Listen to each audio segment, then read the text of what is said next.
It's the story of Earl and his big trip to Las Vegas.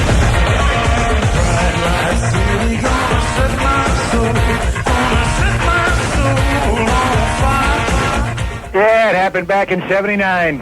I'd come into some extra money when Helen's big fat Aunt Niffy finally went tits up. So I collect the dough and I head to Vegas thinking, maybe I can turn this small fortune into a large fortune. Kind of let it ride and sit it out on Easy Street. Exactly. Enjoy the good life and never have another worry. Precisely, my friend. Living life like a king. If only I hadn't shot my wad in the first 12 minutes. Oh, gee, I'm sorry, that's too bad. Well, it was kind of like, nice to actually, shoot my wad for a change that day, Oh, but... I forgot about that little problem of yours, Earl. Yeah, well, sterile and evident since the Nixon administration, yep. Earl's little buddy is complete silly putty. So, you're flat broke and heading back to Helen. That's right. I've got the Buick heading west to the hills just outside of Vegas there when I hear this voice, this beautiful voice calling out to me. Earl! Yeah, it was a broad's voice, just like that. Earl! Yeah. Go back to Vegas, Earl. Well, I know I should have stayed on the road home on account of the fact that all I had left to my name was $500, but that voice, that haunting, broad voice kept nagging at me, just like a broad. Earl! Oh, go back to Vegas. So I figure what the hell I better do what this magic broad voice is telling me here. It's going to bitch at me all the way back through Victorville. So I pull a 180 right there on the 15 and head the Buick right back to Vegas. And that's when the magic broad voice spoke to me again. Oh, Earl. The broad voice is not on a 900 number. Yeah, it's just a magic broad voice. That's right. It's just a broad voice. It's not like sexy. It's not going to leave a puddle. Yeah, besides, what's sexy going to do for me anyway? Come on. He's sterile and impotent. That rehearsal would have been nice. He already shot his wad. Work with amateurs, this is what you get. Go ahead, broad voice. Earl. Go to the Mirage, Earl. The Mirage? What are you, nuts? That's the place where those two fruity tiger boys, what you call your Sigmund and his boy. Earl. Go to the Mirage, Earl. I mean, it's Christmas. I hope none of my friends see me there. They'll all think I've gone gay. Well, did you go to the Mirage? What? I had to. The magic broad voice made me. Besides, at this point, Dave, I figure what's happening here is just divine interference. Really? That's right. God wants me to strike it rich. So he sent a magic broad to tell me what to do. Probably thinking cut him in for his percentage at the collection plate on Sunday. Ah, so you're there at the Mirage. Right. And I'm sitting there at the blackjack table when the magic broad voice says, Earl. Go to the craps table, Earl. Oh, come on, Earl don't play crap. I mean, Judas Priest, Dave. It's called crap. Hey, that sounds fun. I'll give you my money, and you throw cards at me. Yeah, I want to do that. Earl. Go to the craps table, Earl. All right, already. So I'm there at the craps table. And I have no idea what to do on account of the fact that I've never played the game before. But the magic broad voice, she told me what to do. Earl. Put all of your money on 7, Earl. What? All of it? All $500? What are you, nuts, you magic broad voice? Earl. Put all of it on 7, Earl. So I figure what the hell, I put the whole nut on 7. The whole nut? Yeah, the Really? whole wad, yeah. Wow. I bet the odds on that would be a pretty big payoff. $673,000, my friend. Wow! Oh, yeah. My hands are shaking like a leaf, and then the craps guy, he hands me the dice. I take a deep breath, and I threw. And I tell you, Dave, it was like something out of a dream. Wow. To my dying day, I'll never forget the craps guy's voice when those little white dice finally came to rest. Snake eyes! Snake eyes? Yeah. Yeah. Snake eyes? Snake eyes, yeah. You know what that magic broad voice said? Huh. What do you know? I tell you, it's God getting back at me, I think, the Bible corner. I don't know. Oh, I want to hear all about this. Don't you know who I am? Get her in here. I want to know the land speed record she set. I'm just throwing Van Halen, minding my own business. Mayhem in the parking lot. Escort to work. Wow. Tires smoking.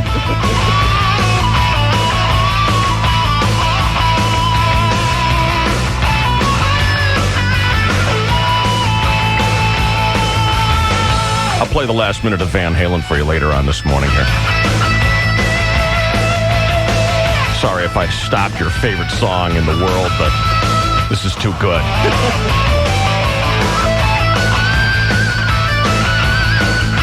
What's up there, Leadfoot? How you doing?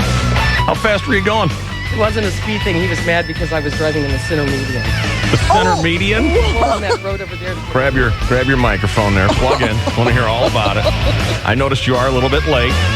And I was kind of in a rush. Uh-huh. The center medium.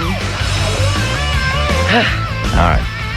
Okay. Not one, but two cops. Well, they were eating, I guess they were eating donuts over at the Uh-huh. 7-Eleven. Let's go ahead and diss him after he just let you off. I'm not dissing him. Well, don't you know who I am? I'm a very important radio personality. I noticed that you pulled into Clear Channel, so, you know, Oh, yeah. it's pretty obvious who I am, isn't it? Well, he didn't turn on his lights until I got here. Oh, I didn't even see him. What was your offense? Because it's a California state law that you're not supposed to be in the turn lane until you're 100 feet from the intersection that you're going to turn into. Well, I knew I was turning. So I just ease over a little bit early. And On what road? Just the side one over here by the 7-Eleven. Uh-huh. Whatever road that is. Yeah, I don't know what the name of that road is either. I don't either. I use it all the time, and I know. I'm in that center median all the time, too. But they never let me go. Yeah? Tell it to the judge. Squirt some tears, punk. I didn't cry or anything. No, I do. Oh, Oh, so fine. It's no big deal. I don't know what you guys are all alarmed about. I don't know what you're making such a fuss over. They followed you into the parking lot. I get arrested all the time. I didn't get arrested. I get pulled over all the I time. don't get pulled over all the Get a time. ticket? No. She got nothing. Are you kidding? She batted her. You're so big and strong. I'll say your name's on the radio. What's his Give name? me his name. He was really cute, though. I mean, unusually handsome. Wow. A couple eggs got fired off there in the parking lot. Damn it. That's it. All right, well, if you're the cop that just pulled over Shelley, she wants to tear a piece off of you. Come on back. Did you have the radio on? Yeah. Did you hear what we said? No, I already had the car off because I knew the song was ending. Did you hear what you didn't hear what we said? No, what'd you say? I'd cuff her if I were you. She gets pretty feisty when you get pulled over. A-holes. Get the How would mace you ready. say that? Damn straight. Come on. I don't even have a driver's license. I lost it. Get the nightsticks out. I know. I want to see the video. San Diego's in flames, and Shelley walking out. Can't we all just get along? I just like to make an entrance, that's all. You do, girl. Even the sirens were going. Doot, doot, doot, doot, I thought I heard something unusual about them. Yeah, I want to hear all about yesterday. I want to hear all about it. I left early. I don't know what you're talking about. Okay, well then I'll just get Romo on the phone. It was a nice party. Oh yeah. I trust you had a good Super Bowl party too? I didn't see one single play. I didn't see one either. single commercial. I didn't got either. nothing to talk about this morning. Was you guys out drunk or what? Not a thing. No, I wasn't drunk. But I don't drink. Since when? That's right, officer. And I don't speed either. Chainsaw will cover it next year. It's KGB.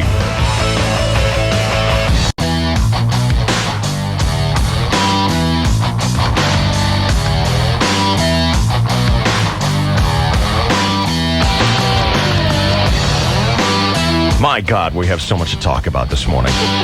First off, Shelley's ugly arrest in the parking lot this Not morning. arrested. Now there's a warrant out. I like to think he just wanted to get my number. You never know. No, he was a little upset. He was upset He was a little upset with me, yes. because you almost what? Crashed into him? I did not almost crash into him, but he took issue with my use of the... I am A very excellent driver. I am a very excellent driver. I am. And you did tell him who you were, right? I showed him my Clear Channel ID. That seemed to smooth everything over. How quickly did you say, I'm almost late for my very popular radio program? I didn't say that. I just said I work here. On the radio. I just said I work here. You are so I'm full sure of he crap. might have assumed that I work here on a popular morning show. I have to be on the air at 6. That's Oh. about that. Do you work with Tony and Chris? Oh, wow, yes, that's I impressive. do. They're all over the billboards now. Yeah. Oh, it's only KGB? Oh, here's your ticket. Whatever. Get out. Moving along. All right. We have a lot to discuss this morning, including all the antics that went on Yeah. at Abramowitz's house. Oh, goody. And this is what I'm telling Shelley. I said, I heard all about it. But I didn't do anything. And she went running out of here to go clear information with Abramowitz like a great big wiener. Oh. He did. I didn't say anything to him about it. This is for broadcast. This is not for broadcast. Oh, yeah. Interested to hear the story because I left early and Believe me, there's I some- hear that's when the action started. There's some great stuff to talk about It's going to here be a great Monday. this morning. Yes, indeed. And my first question to you is, what is the deal with the nipple armor that Janet Jackson is sporting these days? There was something silver under there, wasn't there? It was Yeah. like a gladiator armor kind of thing. Like a star thing they throw at ninja people or Yeah. something. And now you're going to tell us that, oh, it wasn't planned. Yeah. Uh-huh. Oh, we didn't intend to do it. Uh-huh. Oh, it was spur of the moment. It Yeah. wasn't rehearsed. Now, what kind of morons do you think we are? Look, if you're going to go flashing nipples so you can get attention, then get attention. But don't act like you didn't plan it. Come on. Shut up. Phony, phony, phony, phony. Shut the hell up. And I Every missed piece it. of that was phony. I missed it too, damn it. Well, you saw the replay, didn't you? No, not This yet. morning? Mm-mm. Oh, it's all over. Don't see TV yet. Well, and on CBS this morning, we sure are sorry. We sure do apologize. Oh, you didn't see it? Here, we'll rip it for you. Of course. Give me a Right. break. Oh, yeah. Give me a break. And what? You're going to go ahead and fine radio stations because some guy said penis on the radio, Yeah. but you're going to let Janet Jackson get away with nipples and stuff like that? Give me a break. Come on. Come on. Come on! Come on. Come on. Taking my shirt off in protest. Really?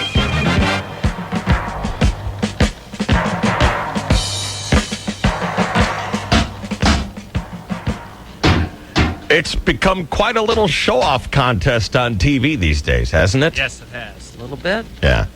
I'm okay with that. I don't care. I'm totally okay with it. Fodder and it's eye candy. If it's hot chicks getting naked, I'm all right with it. Yeah. As long as it's not big, fat, ugly guys going, Look at this. want to see my butt crack? Yeah, like No. like Richard on Survivor 20 minutes later, waddling around in the water naked. Is he doing that again? Yes, he is. I need to stir things up on this celebrity Survivor that no one's watching because they're too drunk across America. And Mark Why were Burnett is you pissed watching because the game went late.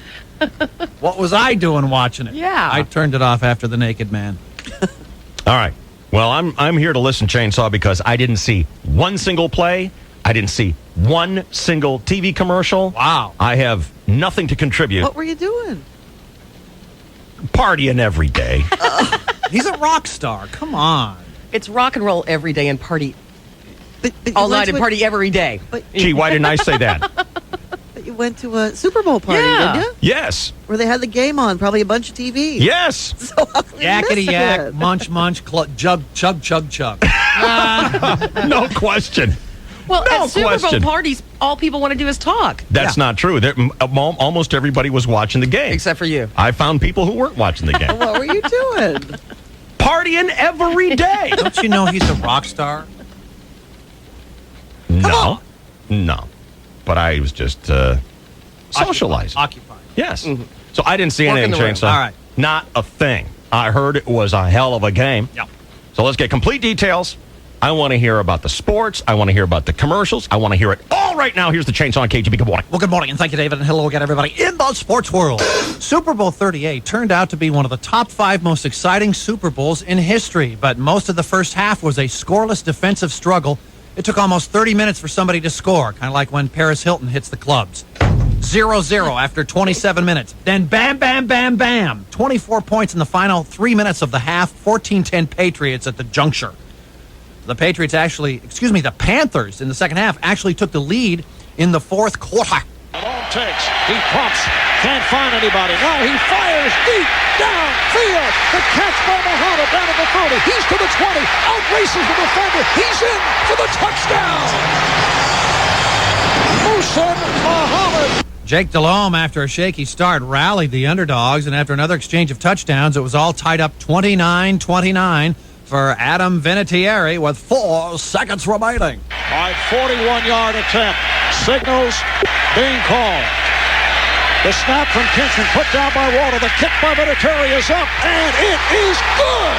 It is good with 4 seconds remaining in the fourth quarter. The Patriots have taken a 32-29 lead. And that was all she wrote. Patriots win 32-29. Tom Brady, 32 of 48, 354 yards, 3 touchdown passes, his second Super Bowl MVP trophy. Although New England should send a thank you note to Carolina coach John Fox for chasing points early, going for 2 points early when he didn't have to, and then again later trying to make it up. Do the math. If the coach had not panicked, add 2 points to Carolina's total, Belichick certainly would not have gone for 2 points in his situation after that. So subtract 1 from New England, should have been 31-31. We should have gone to overtime. Who gives a rat's ass? You're right. Gamblers who took Carolina plus 6.5 won anyway. All right. As for the other stuff, nice lip sync Toby Keith and Willie Nelson. Beyonce Knowles was phenomenal.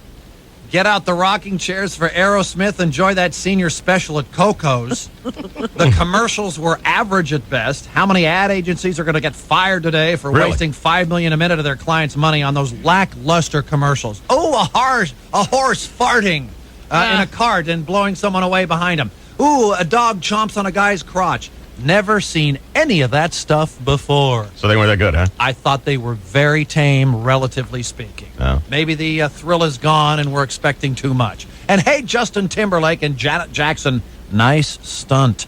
Justin tearing off part of Janet's top at the half, revealing a pasty-covered nipple. The NFL is officially outraged, announcing it is unlikely they'll ever have MTV produce another halftime show. MTV released a statement saying the tearing of Janet Jackson's costume was unrehearsed, unplanned, and completely unintentional. And Justin Timberlake said, I am sorry if anyone was offended by the wardrobe malfunction. What a homo. You know, maybe that's what Paris Hilton had in those sex videos, a simple wardrobe malfunction, crawling around on all fours looking for her clothes while her man friend guided her around the bed like a wheelbarrow. Yeah. Wardrobe malfunction. That's the ticket. Yeah. Well, how many women are going to work today in your law office or your medical offices with tearaway breast cups? Of course. Yeah. Don't you all wear them? Oh, sure. With a conveniently placed ninja star on your nipple in case anything bad happens. Nipple armor. You know, how many of you women are wearing tearaway breast cups and nipple armor today? Especially flimsy enough for a panty waist like Justin Timberlake to yank it off. Nice stitching. She looks like she's wearing a chrome starfish on her nipple. I don't know what the hell that thing is. There was one more beauty. A streaker in a G-string right before the second half kickoff ran around the kicking tee. Heard about that. The Westwood One radio announcer Marv Albert was understandably speechless. Really? Furiously taking notes for his next pajama party, leaving his cohort Boomer Esiason to describe the action. And they got a streaker that is right on the middle of the football field, Marv. This is unbelievable, and nobody's actually even doing anything about it. He's standing right in front of the ball. I think John Casey, and there's not even any. He's moonwalking and he is doing all kinds of stuff. And I'm like, where is the security? He ran out there in a uniform of a referee, and now he's running. Oh, the players are going to try to look. Oh, players knocked him down. There you go. Well, the thing is, Dave, with accepting the misdemeanor, according to her testimony, and it was consensual, she had asked me, these were hickeys we're talking about. She asked me. I just never in my wildest dreams thought I'd hear Marv Albert say hickeys. There was another. You're right. That's a good point. That's well put. That was well put. So there you have it. The Patriots win their second Super Bowl in 3 years. Quarterback Tom Brady creating a legend. 26 years old, 2 Super Bowl MVPs. Wow. And I understand the political hierarchy and all that stuff, and Greg Gumbel and Phil Simms are the number one team. But if you're CBS and you have Dick Enberg on your staff, for show business sake, for America's sake, you put Dick Enberg in the booth calling the game. Oh, my. In other sports, David. Boomer? Well, Boomer and Marv were on the radio call. Oh. But they had Phil Simms and Greg Gumbel, two lightweights in the booth. They were number one before Enberg got there. They had a little more seniority because Enberg made the jump from NBC, but I don't care. For show business sake, you put Dick Enberg in the booth as your number one guy for that game. God, that's a miss. I was so disappointed. That's a big miss. Yeah. In other sports, David. So, the Super Bowl is over, Yes. and we have embarked on the sports extravaganza that is February. And the Pro Bowl. Hello. Remember, folks, the Super Bowl is only the prelude to the Honolulu Pro Bowl this Sunday. Oh, Hype Week is just beginning. All right. It is 6:36 and 9 seconds, and this is your 101.5 KGB Sports Network. Oh, my. All right. Gonna take a quick time out. When we come back, I'm gonna get Abramowitz on the phone. You're gonna hear all about it. Yeah. Yeah. Why don't you just run out there and tell them right now what's okay and what's not? I might. You just keep that pretty little ass parked right there, okay, Shelley Dunn? You know, where my ass goes is really none of your business. Your pretty little ass. You keep it parked right there, Missy. Oh, you're just lucky I have email to read. There's a traffic update. Route 66, the KGB. Good morning. Hey, good morning. Thank you so much. Slow traffic all over the North County, including westbound 78 from Jefferson over to the 5. South 5 slows past Carlsbad Village Drive, then Palomar Airport Road down to La Costa. Southbound 15 slows from the 78 down to Villa Rancho Parkway. A power pole crossed the lanes, live wires. Highway 76 closed in both directions from Valley Center to the Highway 79, and also a crash in the East County westbound 52 just past Mast. Watch the NBA in HD this Saturday night when the New Orleans Hornets battle the Milwaukee Bucks. Order Cox high-definition cable today. Call 619-262-1122 or 760-599-6060. I'm Ruth 66 with Dave Shelley and Chainsaw, 101.5 KGB. Step back. Now we dish.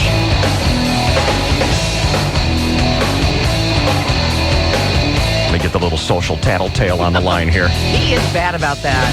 Oh, man. Crud, I don't know how much of this I should tell you, but Oh, no. blab, blab, blab. Wow. Did he call you last night, or is this all came... You know what this boob does to me? First of all, we had a bet on the Super Bowl, okay? Right. And I don't know how much vodka he owes me. I'm never going to see You'll any never of it see it. anyway. I'm not going to see any of it. Not a drop. Yeah. I won't see one shot. And it's a good thing, because I really got to shape up. I drank so much yesterday. Good Lord. Well, it's a muscle. I mean, you have to practice. And I don't know why I'm asking him, because he falls asleep right when all the fun stuff starts to happen. He stayed up pretty late, though. I mean, I was tipping over, so I left. You? Yeah. You? Huh? Hey. Yeah. All right. Start. Dish. Let's go. Let's hear it. Yeah. Let's hear it. Let's go.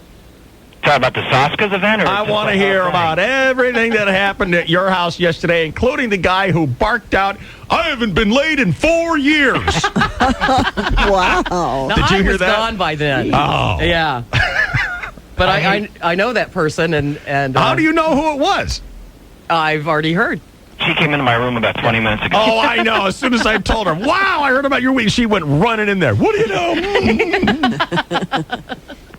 And I hate ratting out this guy, because I love this guy a lot. Screw him, rat him out. He's awesome. He's a great guy. Did he make it public?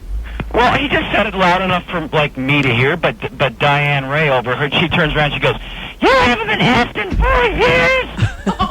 Did she help him out? Well, don't you think that's a cry for help? I think it is. Isn't that basically, Yes. does anybody want to throw me one? He's a mercy stupid. At Saska's. And I remember 4 years. Wow. God, I was feeling bad for Shelley Dunn, the old dry streak. And I remember this curly-haired, goofy-looking guy. We were all standing because the place was packed. This curly-haired, goofy-looking guy who was just weaving over his beard. Even he kind of had the bug eye because he could hear what Pain in the ass? Is he a pain in the ass, yes or no? This guy wasn't, but he was close enough that he heard the conversation. Even this goofy-looking guy, his eyes went bugging out like... Now, the curly-haired, goofy-looking guy, is he part of your inner sanctum, or is he just someone who's just there? He was just someone I've never seen him before. But I will tell you this, when we walked into Saska's, or no, shall I say, when we paraded in, when we were behind Shelley, of course, that's the way it always is. And the doors went flying.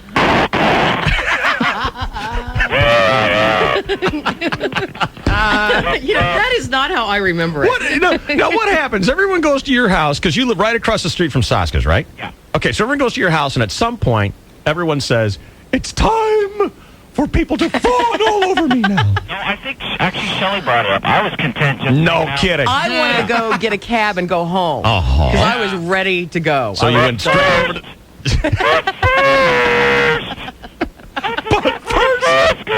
First, some attention. And then, it went around the room. Do you want to go? Do you want to go? Yeah, I'll go. Right? About 4 of us went over. Is this in the middle of the game? This is at the... Who knows? We weren't even watching the freaking game. We're like, we're just party. This is the end of the halftime.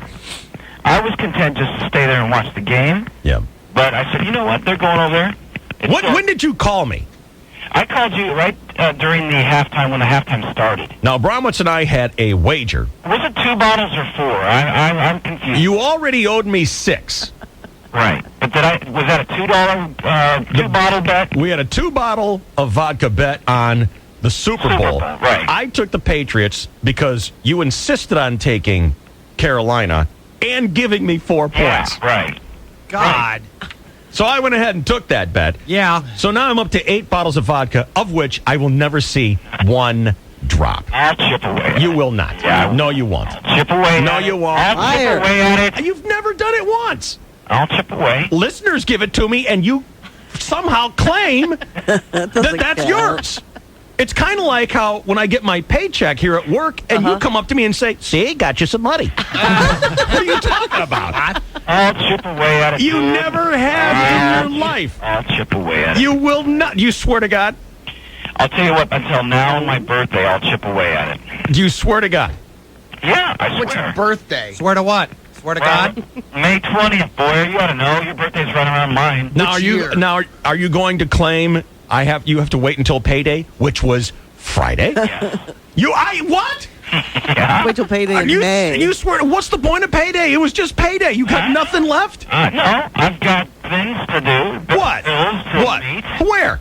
I've got to be able to make it till next pay period. You just got paid. I know I did. You're the only guy I know who gets paid and is broke. That's because Saska's. around the 1st of the year is when rent is due, and that takes away 3/4 of my paycheck. Well, what's the other excuse? The other payday. The other payday is a little bit easier. I make my car payment then, so that I'm a little bit better off on that one. So that's when you'll get your first bottle, probably right around then.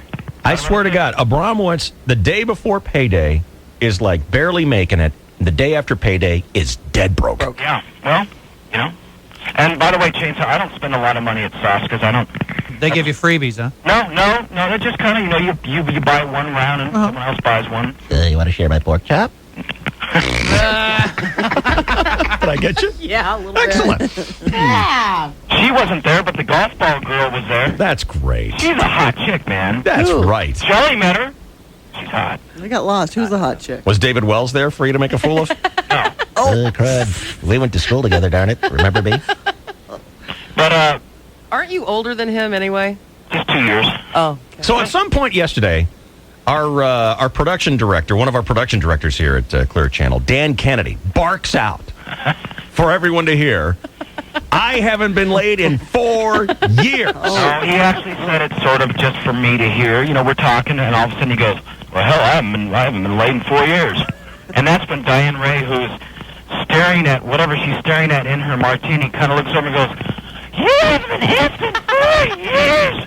Oh, my effing word! And all of a sudden the barroom goes...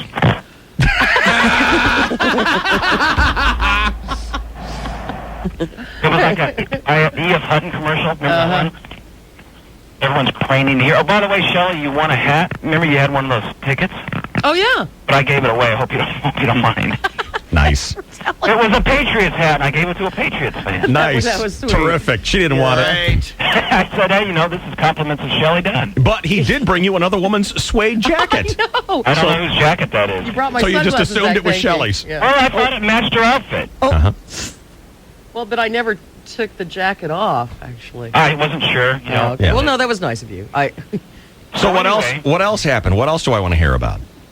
Well, Shelley was immediately noticed when we went into Saska's. No question. Yeah. And he's a regular there. He's there every time Who we are go you in. talking about? You know, the guy that called you over. Yeah. And you were over there Yeah. for quite a bit. Yeah. Well, I couldn't get away. It's a And then conversation track. You kind of walked over towards us 20 minutes later. Thanks a lot.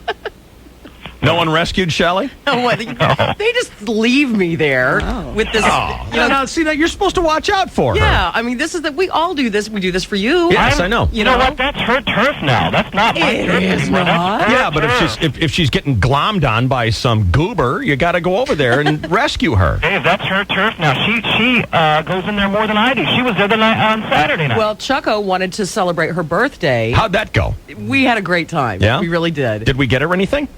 Yes, we did. And I'll Tell me give what I a owe ya. I'll give you a receipt later Okay. on. What'd we get her? Was it lovely? We got her, 2 lovely bottles of wine. All right. And then we got her a little bag full of like heart-shaped candles and. Oh, I heart-shaped can't wait to see sprays. Chucko this morning. Yeah. So nice. Yeah, I know. I thought it was really lovely. and I'm sure Chucko's holding court over there at Saska's. I'm 21 now.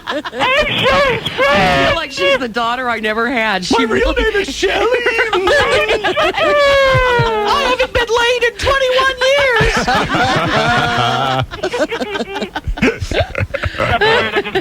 See, Chucko and Dan Kennedy ought to get together.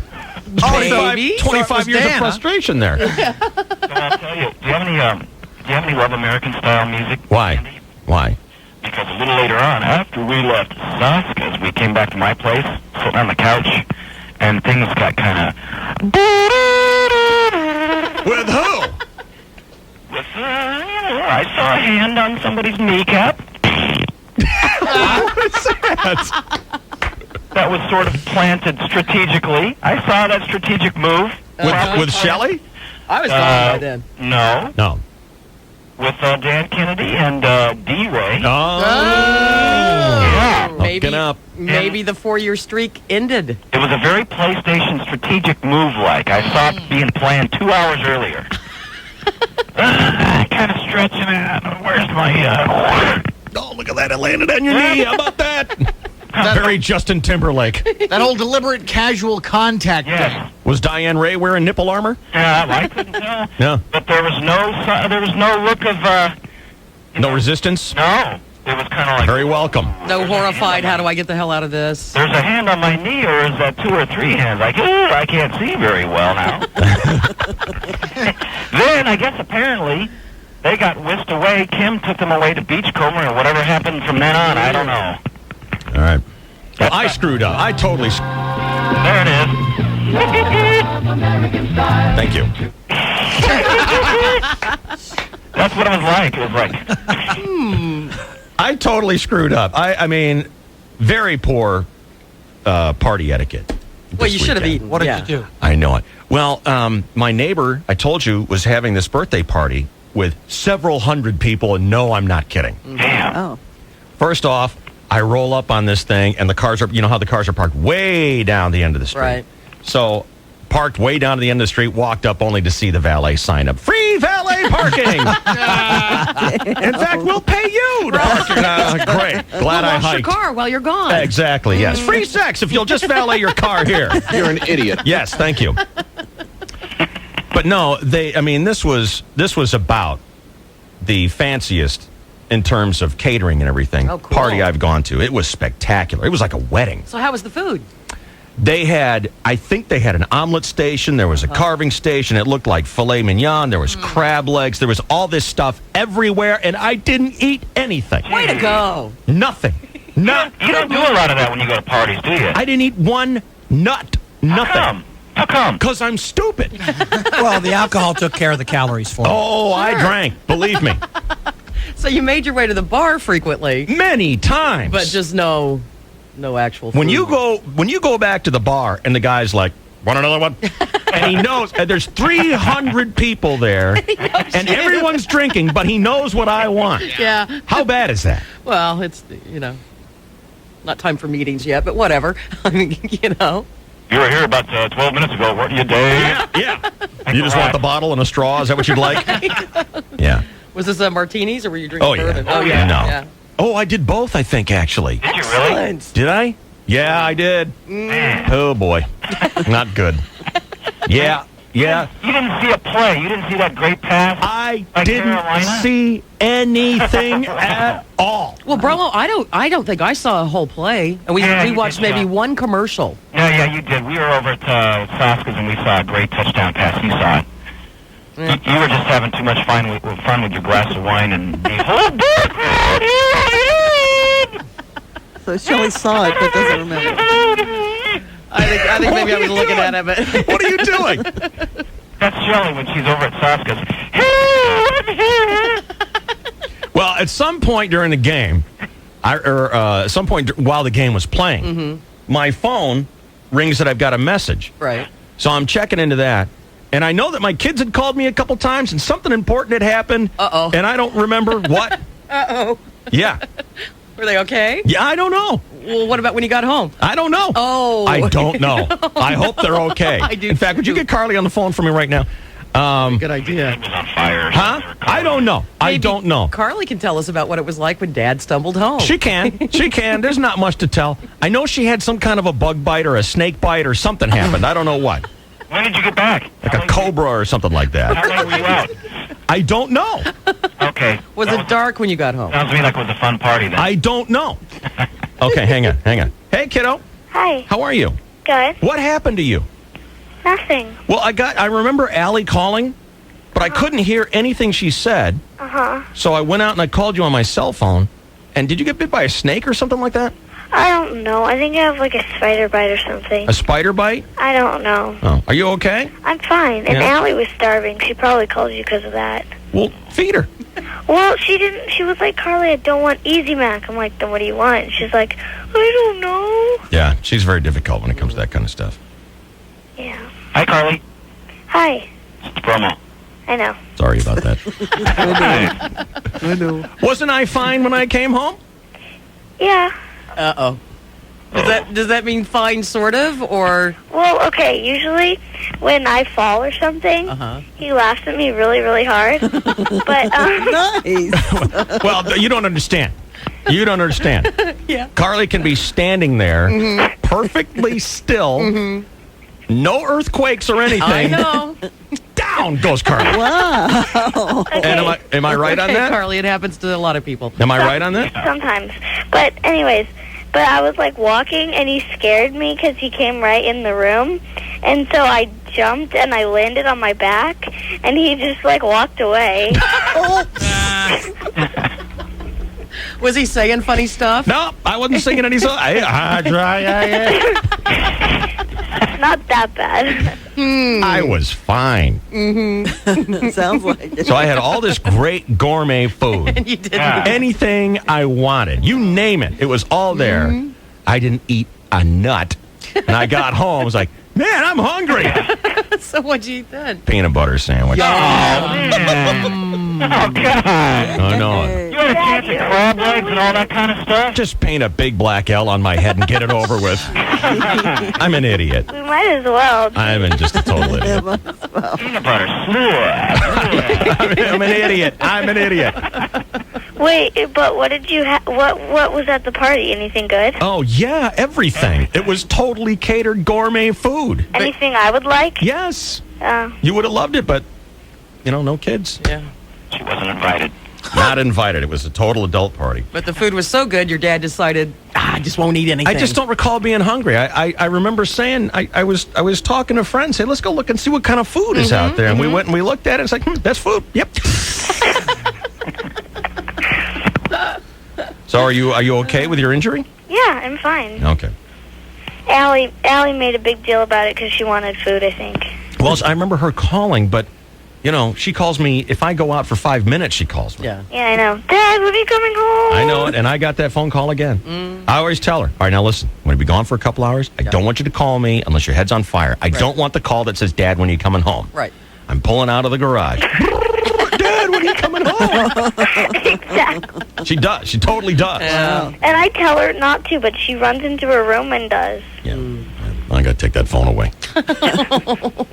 All right, everything good? Yep. Okay. Maybe you can just block her number from your phone so you don't have to take those calls anymore. No, because I could be calling. Oh, that's right. I'm sorry. When do the report cards come out? This week. Sometime this week. You got straight A's again, huh? Uh-huh. So I owe you some money, huh? Ooh. Yep. How much? $250. Wow. Yeah. That's money well spent. Want to go shopping? Oh, man. Yes.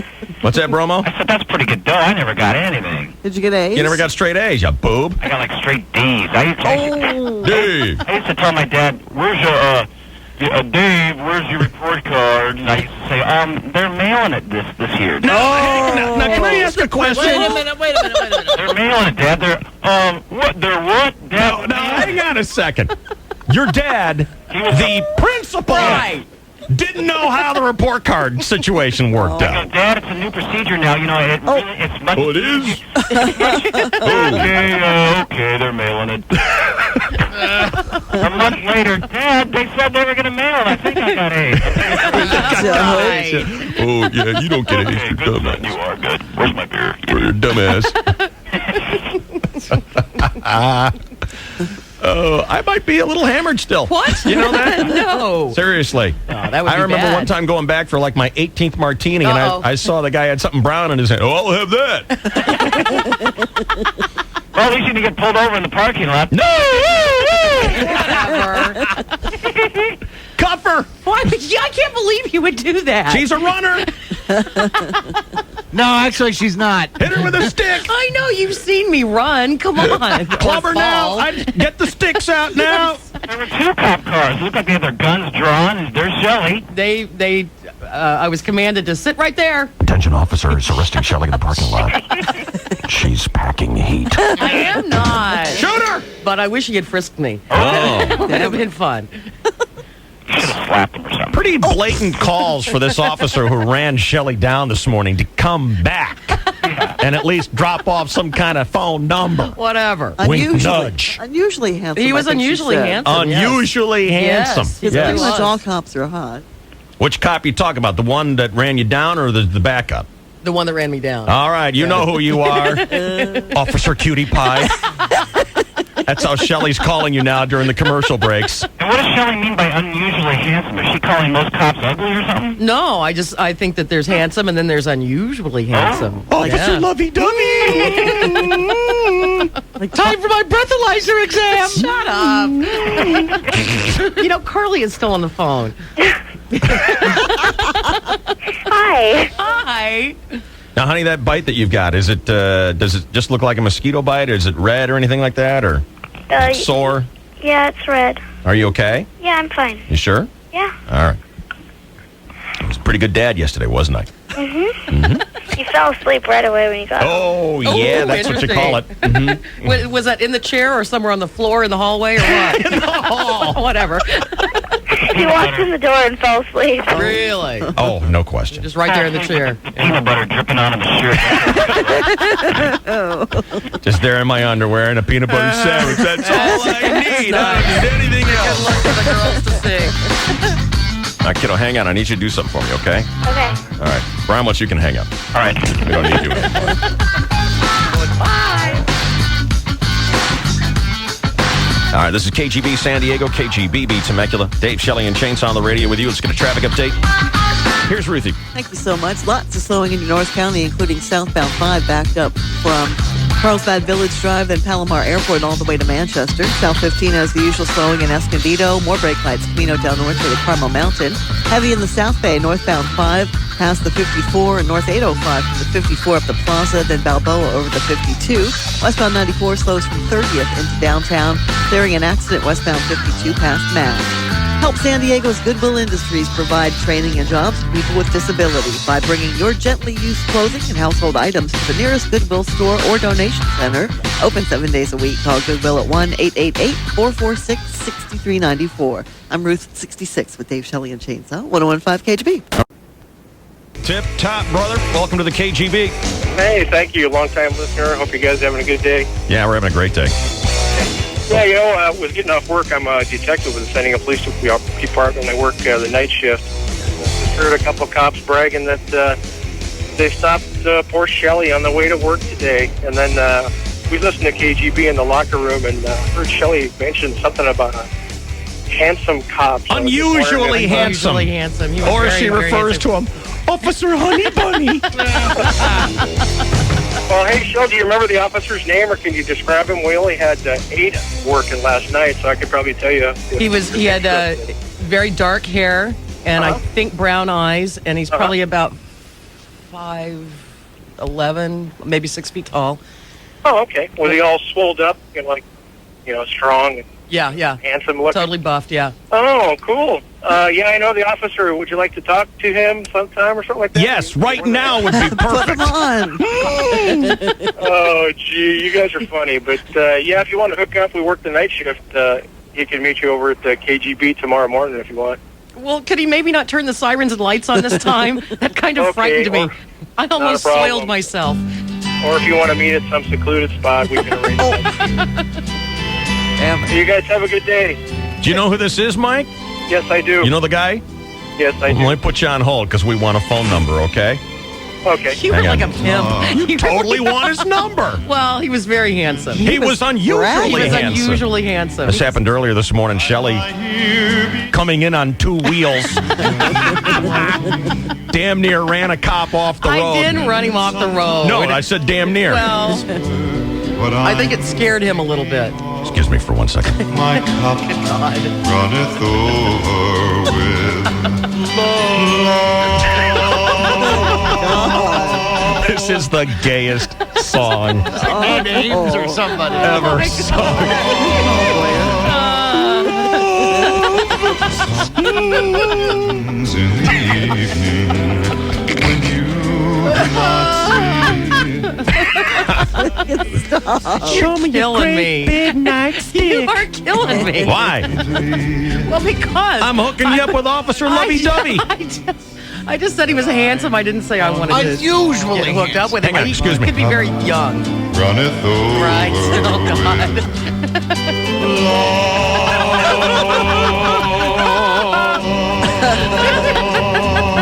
Hey, Emily, did Mike say if Officer Lovey-Dovey is married? Oh, my God, I did turn on your show. Go ahead. No, he didn't, but I'm trying to hunt him down right now. Hunt him down. If you're the officer that came in, siren blaring, lights going, tires screeching, weapons drawn. Shoot her! She's a runner! So horrible. We want to hear from you, Officer Lovey-Dovey. I'm just hoping to get frisked, that's all. Damn it. You might want to check my shirt pockets. That's where I keep my weapons.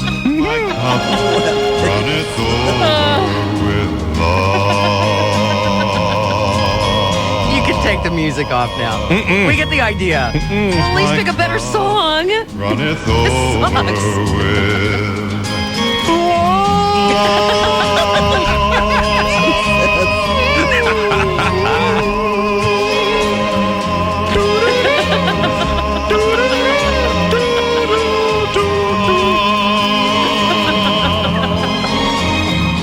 Shelley's new egg shooting song. Oh, stop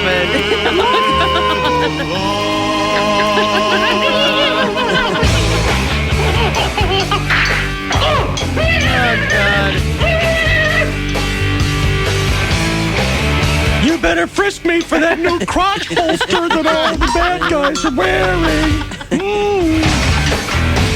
Not on the first apprehension. Come on. Would you like to see my lucky tampons?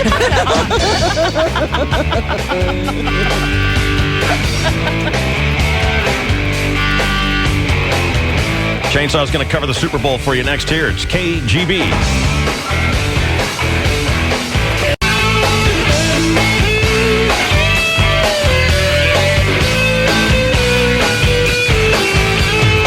Drudge Report. You all know that website, Drudge Report. They have a close-up of Janet Jackson's nipple armor, if you want to see it. Kind of an odd little kind of like Aztec sun thing going on there.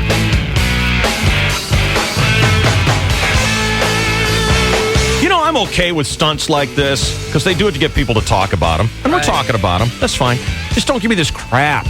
Don't give me this crap that it wasn't planned. Why not Stop admit it. Yeah. Stop now. Stop, because we'll hate you for it. MTV insists that during the rehearsals all week, none of this happened. So I'm starting to think it was just a Justin and Janet thing, and just an inside circle did it. But Justin came out and said it was a wardrobe malfunction. See, now, that makes me hate him even more. Exactly. Yeah, I wasn't really a big fan of his anyway in the first place, because he's kind of a pansy. Yeah. He did a good job on Saturday Night Live spoofing himself, but that wasn't enough to turn the tide for my overall opinion of him. And, you know, maybe he isn't a pansy, but he sings pansy music. You know, he really does. Yeah. Yeah. Yeah. This guy who sounds like he's dying singing these pansy love songs. I can't stomach the guy. Hold a note. Yeah, exactly. What are you, Johnny Mathis with asthma? And how do you accidentally rip off leather? You don't. You don't. No. And It's so planned. I tend to believe the folks at CBS and MTV. It's like we had no idea this was coming. Okay, fine. I believe you. But in terms of Janet and Justin, stop. Yeah. Stop it. Look, we're going to talk about you. You're going to get the hype. You're going to get the pub. But don't make us hate you by thinking that we're such idiots that we'll listen to your lie. Yeah. Okay?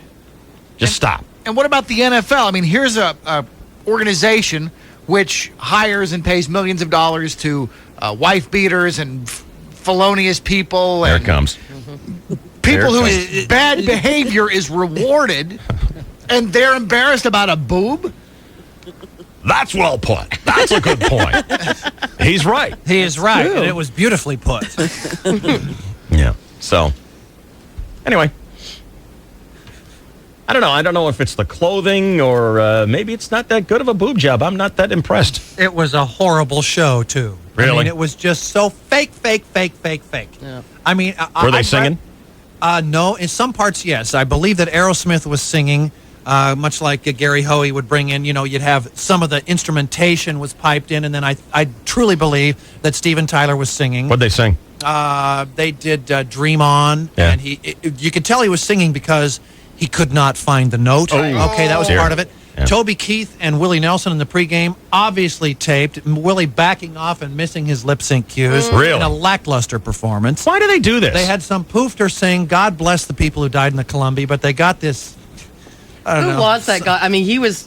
Poofter? He was he's like all the rage, evidently. He looked like, like Tiny Tim or Robert Marley, one of these guys coming out with a little punky hat and curly Who was it? hair. Who sang that, Emily?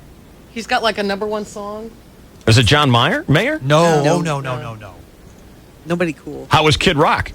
Kid Rock was Kid Rock. I thought he was good. I rather enjoyed him, actually, and I think he was actually performing live as well. Was that or at least halftime? his vocal was. Yeah. And Janet came out, and it was fake. She was good. Both I can't stand this. I can't stand this trend of singing like Johnny Mathis with asthma. Yeah. And that's why I can't stand American Idol, because they all sing that way. Right. God. All the guys come out and sing like they are flaming gay. Yeah. It makes my skin crawl. Doesn't anybody rock anymore? And the fakeness of it, all the people running out and fake enthusiasm amongst the crowd. Oh, and did they all have the a fake hired crowd? help. that rain, the fake girls come out and run out and scream, and you have the fake sound effects of people screaming, and then the cut to the stands and people are sitting on their hands. Right. But I will tell you that Beyonce Knowles looked and sang beautifully. I always knew she was beautiful. I always knew she was talented. Did but you, I didn't- Chainsaw? Well, she's on my island. That's very clever of you to figure that out. She's on my island along with Britney Spears and Alyssa Milano. And they're Janet not coming Reno. off. Right. Reno is floating. I'll tell you what. Really? She just I might would have land expected that. unless she sinks.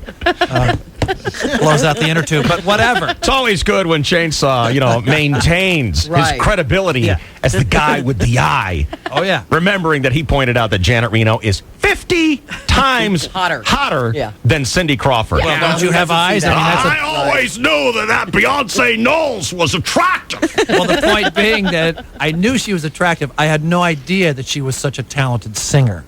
And she sang it beautifully, the anthem, without embellishing it too much. Have we got it anywhere? Boyer has the tape. He brought it in, right? My VCR broke. Oh, good. Thanks for calling. Swell. Because that was his promise to bring in the tape for all of us. Really? Yes. Yeah. Remember last week? Yeah. Well, I remember he pointed out what a hero he was last year. Yeah, and I believe I'll be doing that this year, perhaps. David? Perhaps I'll be doing that this year, I believe. Did your VCR really break, or did you just get lazy and not do it and you're telling us that? It really did break. Honestly, you push the tape in, and it Got pops it. back out. We understand how things break. It did not work.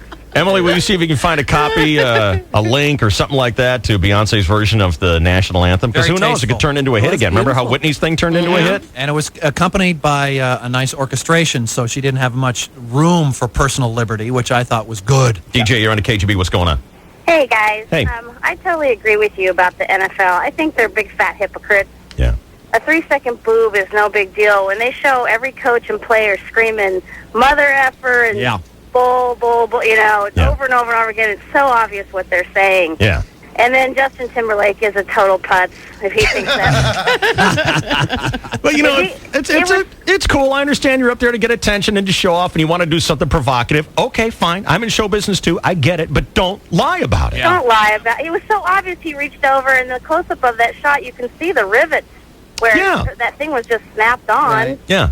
Now, how many people are actually wearing clothes today that you can tear a perfect breast section right off? How many people wear that? And what a pinky monkey Janet Jackson is. I know it, wearing that nipple armor there like that. Oh, I had to grab my own boob out of sympathy thing. Well, turned on by that, huh? I did too. Let me tell you something. I think chicks with initials for names, very cool. What does DJ stand for? First and last name. Do you go by DJ? Yeah, a lot of my friends call me DJ. Slick? Very cool. Well, All right. Well, I agree with you. Yeah, and I thought the game was a coma roll until the end of the second quarter. God, how boring was that? It was pretty bad. I was drifting off to a nap, and then it churned up, and the second half was exhilarating. Yep. Didn't see Finally. a play. Nothing. Not one. Not 1 second of the game. What a loser. Total loser. Well, at least you had good food. No. Didn't eat any food. But that's what the Super Bowl Sunday is about anyway. It's turned into a de facto Right. American What was that? holiday. What was that? Why did you go boy around me? De facto. Obscure term meaning might as well be an American holiday, and that's what you're supposed. Free pass for drinking and eating, and who cares about the game anyway? Is it good enough to watch again like a great TV show or a No. movie? No, it's for the moment, and it was a great game. Thank God. All right. Thanks, DJ. You going to go out and get some nipple armor today? Yeah, maybe on my lunch break. Why did it make you, when you saw it, why did it make you grab yourself like that? Because that is a torture device. It's got the stud through the middle that's holding on that giant sun, and, you catch yourself wrong in the shower and your day is ruined. I didn't know this. I must touch myself right. Well, they say all the accidents happen with your nipple armor in the shower. That's Well, just terrible. I know. Close to home. What does this mean? You touch yourself wrong and your day is ruined. You catch a corner of that sun, and you're going down. If it's attached to the nipple, it'll tear away at your areola, David. That's right. Have you had that sort of would happen to experience? me. No question. I can poke my eye out with a Kleenex, so I can't have something like that. You crack me up, DJ. That's funny. See you later, girl. Good morning, you guys. You too. Bye.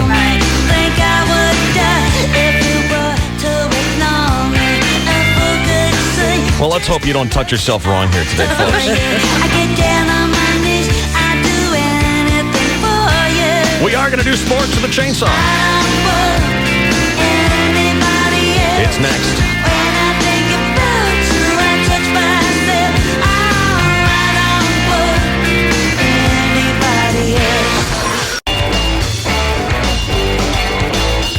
All right, I got Beyonce. You want to hear her?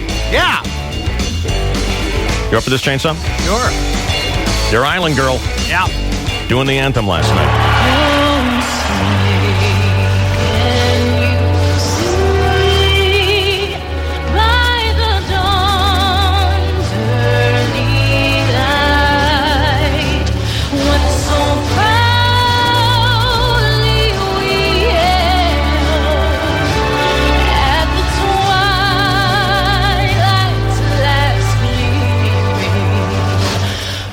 Broad stripes and bright stars through the perilous fight, o'er the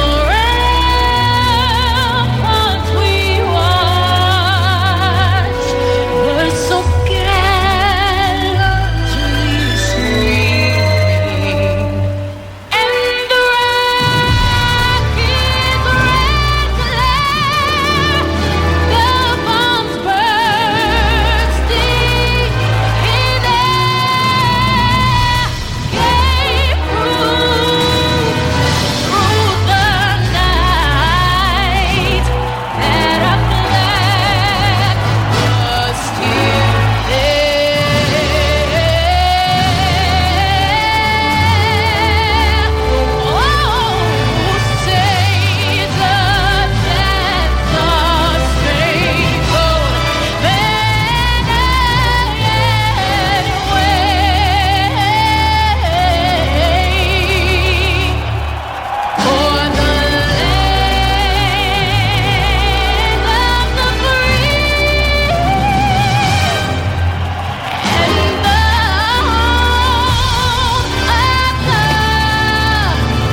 Got to give her high marks. Yeah, Nicely very done. nice.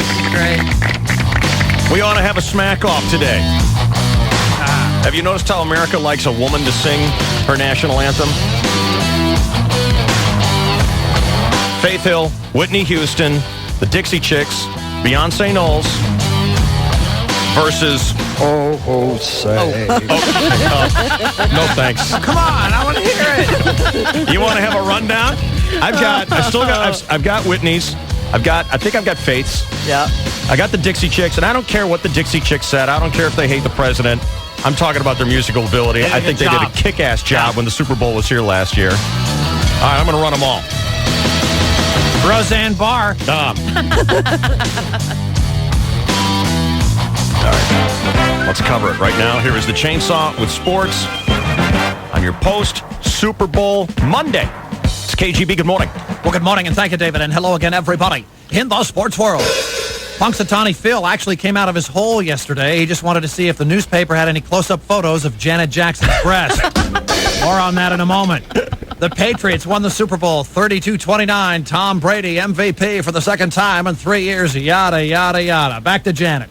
CBS has apologized for an unexpectedly R-rated end to its Super Bowl halftime show when alleged singer Justin Timberlake tore off part of Janet Jackson's top, exposing her breast, the nipple, covered by some sort of ninja star pasty. I was hoping she would then rip off his shirt, tit for tat. Can you imagine the nice Midwest couple in Iowa watching Janet Jackson having her breasts exposed? Oh, my goodness gracious, Ralph. Michael Jackson is a girl. Doesn't he have nice teeth? I want to hear from anybody who was offended by that. You know, CBS is apologizing, MTV's apologizing, Michael and Justin, or Miss Janet and whatever. Yeah. Everyone's Well put. apologizing. I don't know a single person who was offended by it. I just thought it was stupid. It is stupid. That's all it was. It's as a show so- business thing, it was so predictably, it was almost to the point of being dull. Yeah. Well, Because and it if was it so was an stupid. accident, how come Justin still has the part that whipped off in his hand? Oh, no. According to him, it was a wardrobe malfunction. Right. Right. Uh-huh. Well, no one believes that. No one buys it. No one. And who's offended by it? And Janet, you're really not that hot that the whole world has to see your tit. And you know what else? You are so 10 years ago, Janet. Yeah. I mean, seriously. Yes. How retro was that show? Sorry, Janet, it's over. Yeah. And sports fans maybe were expecting too much, but I thought the Super Bowl commercials were lackluster and predictable yesterday. The one note I took was the Pepsi commercial with a fictionalized, young, youthful Jimi Hendrix buying his first guitar. And it was a right-handed guitar, and Hendrix was a lefty. Ha-ha, got him, until my son Brian told me, Jimmy was indeed a lefty, but he played a right-handed guitar. Oh. So you're wrong again, Dad. Nice try. Did he make it wear the chin dong? No, he didn't. He was actually very nice about it. For poor That's old pretty clever Dad. of him to pull that out on Yes, you. it was. Pizza Hut unveiled its big 4-in-1 pizza in its commercial featuring pop sensation Jessica Simpson and the Muppets, including the Animal, Kermit the Frog, and Miss Piggy. Pretty nice gig for the puppeteer that had his hand up Jessica Simpson's body. Huh? Jim Henson died too soon. Could have got that gig. Close call for one of my favorites this Super Bowl weekend. Jeopardy host Alex Trebek escaped serious injury when he fell asleep at the wheel and crashed his pickup into a ditch. See, it's not just me. His personality even puts himself to sleep. What is truly shocking is that the suspiciously unmasculine Trebek drives a truck. Are you kidding me? First aid for 500, please. Yeah. If a poison control center advises you to induce this, syrup of Ipecac may do the trick. When the emergency medical technician got to the scene, he asked, "Are you okay?" And a woozy Trebek responded, "No, I'm sorry. We were looking for what is Denmark." Denmark. Shakespearean moons of Uranus. Shakespearean moons of Uranus for 6, please. Circling Uranus are Ariel and Miranda. Jeez. Did you just make that up? Now she's found around Uranus. Okay. What is vomiting? Right. Well, shouldn't Alex Trebek be driving like a Peugeot? Something Yes. with a really Yes. fussy name to pronounce. Of course he should be. A pickup. Come on. Maybe it was an imposter. Maybe it was Will Ferrell instead. That's unheard of. I don't know. In golf, any chance Phil Mickelson had of winning his second straight tournament were dashed by 3 consecutive bogeys down the stretch. Jonathan Kay won the TPC of Scottsdale yesterday, $936,000. And a bunch of foreigners won the Australian Open tennis tournament. Congratulations. Damn foreigners. To them. In other sports, David. I'll take the 10th century, please, for 800. In 920, Romanus Lecapinus. Okay. Yeah, you go ahead and find us. Yeah. All right? I guess TV isn't part of the communications of America. I didn't know Peugeot had a pickup truck. Or maybe it's one of those little Boyer buddy cars. All right, I'm going to roll some different versions of the national anthem, and we'll put a web poll up. We'll get your thoughts on this. Cool. Who has done the best Super Bowl national anthem? You heard Beyonce? She set the bar high, very high. Yep. Did a good job. 7:46 and 58 seconds. This is your 101.5 KGB Sports Network. Oh, wow.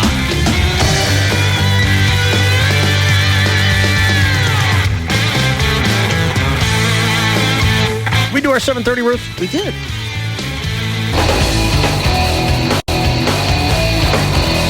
All right, Michelle, you're on the KGB. What's going on, girl? Hey there, how are you this morning? Tip top, better now that you're on the show.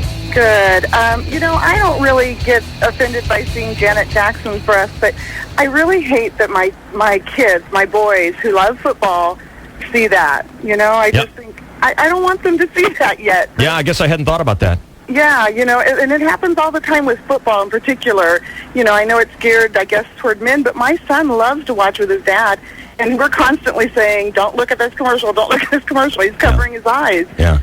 So. Well, at any point during the game, you're also going to see a coach mouthing off, an incredible line of expletives. That's true. That's So. true. And you're seeing, too, a bunch of guys on the field trying to beat the crap out of each other. Yeah, well, and that's true. I guess it's the sex and the, I don't know. We do sports and we talk about, that this is something that these guys are getting paid to do and that's what they want to do. How old are your boys, Michelle? I have an 8-year-old and a 10-year-old. Okay, yeah. That's kind of young yet. Yep. Yeah. I understand your point on that one. And my 10-year-old is the one who's just, mortified. Oh, my God. He can't even stand anybody kiss in a movie. So he really, maybe he's flying to me and he really liked it. I don't know, but... I think Boyer's objection to it is because basically he throws like a girl because he doesn't like games with balls in them and because he has no balls. But you look at race car driving. You're talking about speeding cars, irresponsible driving. You could make the same corollary that it's a violent, horrible sport. And what kind of, example is that setting? The same thing you can say about racing. It's a game. No, You got to not give them a free pass on both those things. No, because the guys on the field deliberately crash into each other. They are deliberately trying to... and the car racers are deliberately You telling me there's guys on, when you race, that there are guys who didn't deliberately crash into you? They did not want to take anybody out. They did not necessarily want to... That wasn't the question. And they're deliberately speeding and behaving in such a way with their automobiles that you wouldn't want your child to do. Well, that's fine. That wasn't the question, and you changed directions on me because you know the answer is yes. Right. You know it is. There are guys because you've probably done it yourself. There are guys who will rub and bump, but they don't necessarily want to... That's crashing. Okay. Oh, it's not? Well, if you bump somebody, that's not necessarily crashing somebody. Really? Yeah. Is that right? Yeah. Who taught you that line of logic? President Clinton? Because it depends on what your definition of crash is. Because he defends his sport, but the sport he doesn't like, he attacks, even though there's a corollary that both of them get free passes for quote-unquote irresponsible behavior in normal society, but within the boundaries of the game, it's allowed. I'm not actually knocking the game of football, but I'm saying that if you're... Are you kidding? You got to be kidding me. I'm saying that if you're going to let your kids watch something He doesn't even listen, does he? where the intent is to, to physically dominate somebody else and to overrun them, then how can Kind of like your sport. Okay. All right. Okay. Let's make them equal. If you're going to have a problem with your kid seeing a boob flash, then why don't you have a problem with the kid watching a basically violent sport event? I love it when he turns into parent of the year. I know. I love it. I absolutely love it. He's like Dr. Spock. There is a certain hypocrisy to it. Fine. But it's within the boundaries of accepted social behavior. Yes, it is. And the game itself. Yes. And we could open up a can of worms. Why isn't marijuana legal when alcohol kills much more people, David?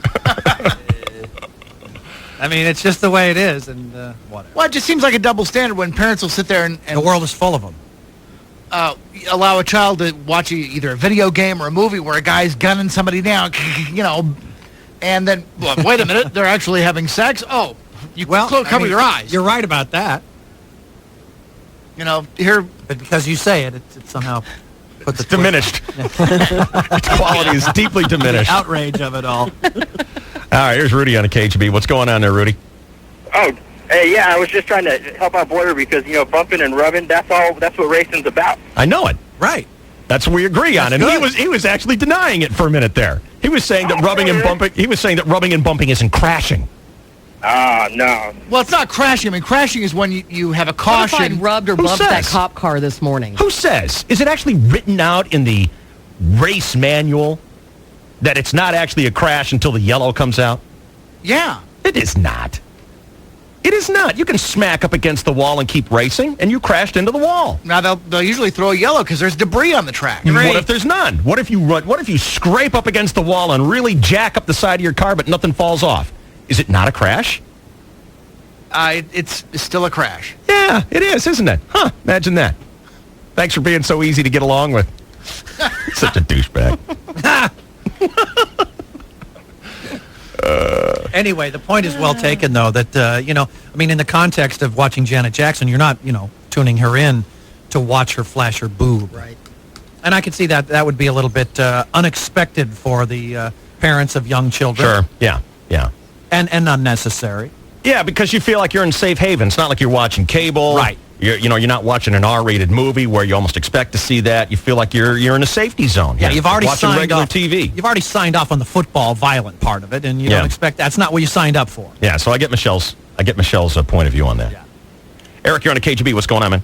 Hey, Dave, the boob flashing's one thing, and, I can understand parents being, concerned that their kids are seeing that and stuff. How about all the crap rap music going on before that, talking about hookers and whores and girls that'll do anything? I didn't hear that song. Who sang that one?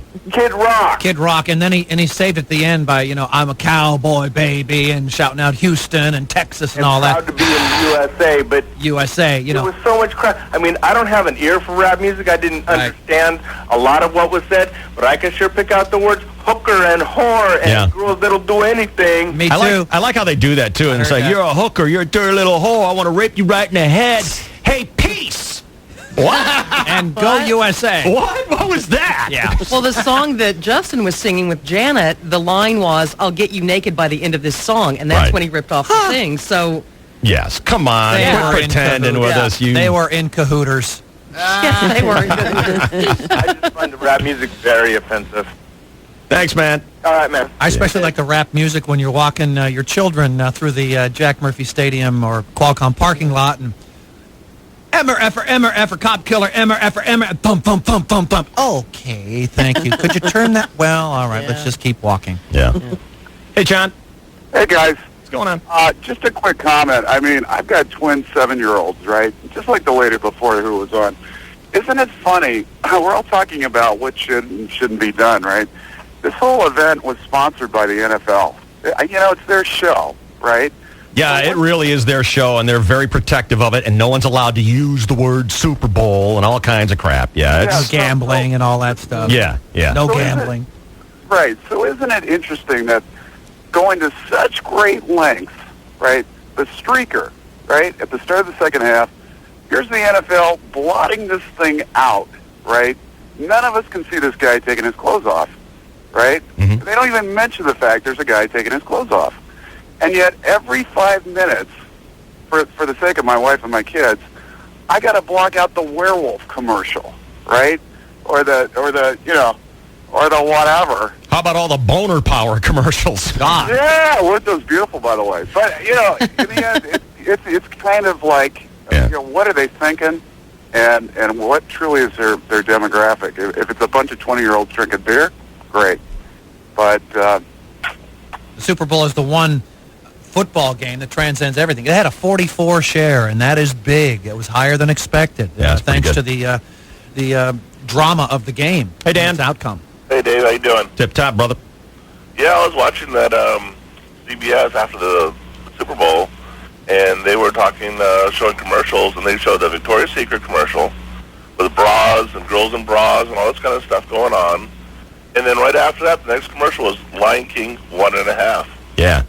I mean, like, what's going on? You got the adults commercial on one, and then the kids commercial on another. Yeah, because they know that the whole family's watching. This is the one television show where it's all demographics, not just one slice of the pie. Yeah. And did you see the Britney Spears promo for the upcoming Grammy show or whatever? She's in a body suit that is flesh-colored, and it flashes up for just a couple of seconds, and she's on all fours, and she looks basically naked with spackles on. I freeze-framed it because I was T-bowing it, but whatever. Thanks, Dan. All right, thanks, Dave. I love yours. All right, you heard Beyonce. Let's run the Dixie Chicks up against this. And, get off your pedestal. Let's forget about what they said. Let's just judge them on their musical ability here. The Dixie Chicks singing in San Diego. Oh, say, can you see by the dawn's early light what so proudly we hailed at the twilight's last gleaming, whose broad stripes and bright stars through the perilous fight o'er the ramparts we watched were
That's pretty good.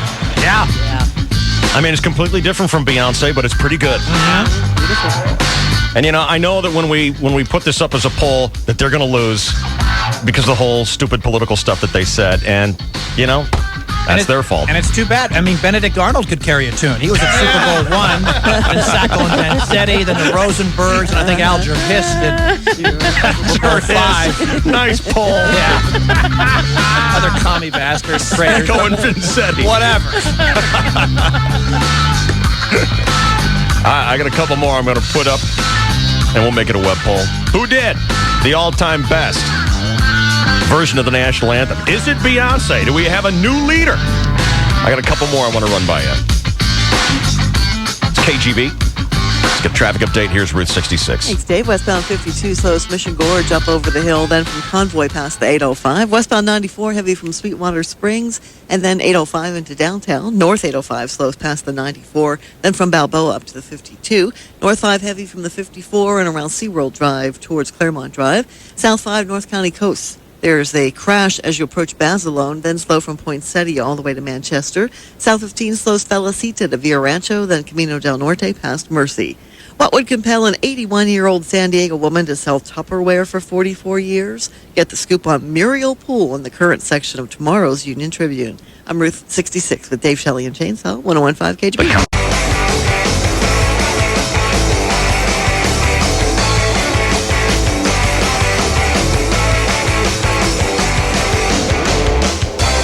David, you're on a KGB. Hey, Dave. Yeah, buddy. Hey, take a look at this morning's current section. This knucklehead Carla Peterson critic. The Union Tribune? Rags on Beyonce. The Union Tribune? Yeah. She didn't care for it, huh? I thought it was pretty good. I didn't see it. I only heard it. Was there something visual that she would have? No, she was exquisitely tasteful and beautiful. All right, Carla Peterson. She says, for once the game lived up to the hype. Too bad the game night entertainment didn't. It may be the most massive media event, blah, blah, blah, blah, blah. Right under the caption of the photos. Says it all. Texas gal Beyonce Knowles sang the national anthem in a brand new key or two. Well, is that dissing? Well, I didn't take it as a compliment either. No, it's not a compliment, but it's not necessarily a rip. Let's go down the story here. It says, one part says here, she sang it like a refugee from a musical theater camp. Oh, now that's a rip. Yes. While Knowles wandered around in search of a melody, a saggy, string-laden arrangement reduced our national anthem into a slice of cheesy muzak. Oh, no, she's wrong. She is dead wrong. She's wrong. I thought she did a good job. Carla, you're wrong on that one, girl. You tell them, boys. Hey, look at that. She puts her phone number at the end of her column. Let's call her. Yeah. Thanks, man. All righty. See you later. Let me try her. Doubt she's at work yet, but let's try it.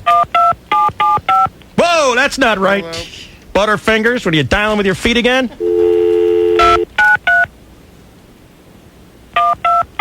I got to teach myself to do the keys like bankers can without looking at it. And they look you right in the eye like they're really cool. Adding You know, up, you know, here's your rental car, you know, whatever. Carla? Oh. Hello. Hi, this is Carla Peterson, the San Diego Union Tribune. I'm either on the other line or away from my desk right now, but if you leave your name, your message, and your phone number after the beep, I'll get back to you soon. Put her on hold. Will you give her the hotline number? Hey, Carla, it's Dave Shelley and Chainsaw calling from KGB. We were reading your column on the front page of the current section and wanted to ask you about the take you had on Beyonce Knowles' version of the national anthem. I'm going to give you a telephone number where you can reach us if you call us back before 10 o'clock. We'd love to talk to you on the air about it, okay? Thank you. Wow, you're a very polite young man. Wow. Well, if you just call up and go, you're wrong, wrong, wrong, wrong, wrong, they usually don't call back. Whatever. Am I very polite? Was that polite? Oh, okay, good. Well, I would hope so. All right, I got another version for you here. Don't I? Yeah. Okay, let's see which one this is. What's your favorite so far between the Dixie Chicks and Beyonce? Beyonce. Ooh, man.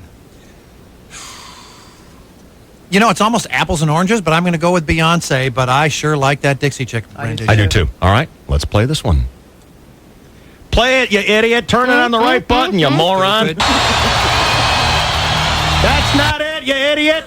Try this one. Okay. I think this is Whitney. Oh, say, can you see by the dawn's early light what so proudly we hailed at the twilight's last gleaming, whose broad stripes and bright stars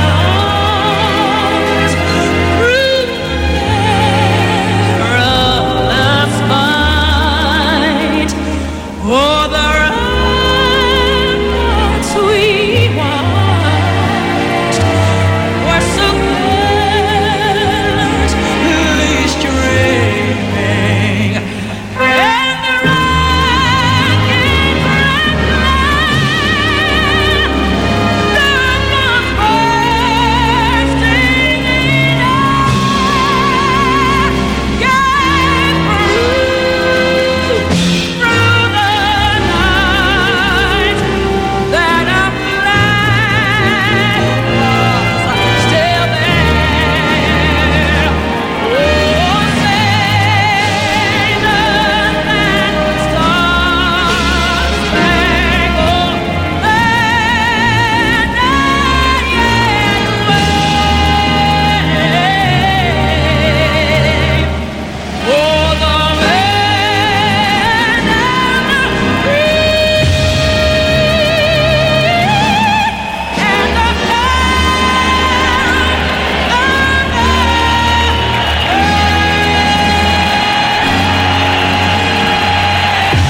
red Wow. I don't know how you beat that. That's hard to beat.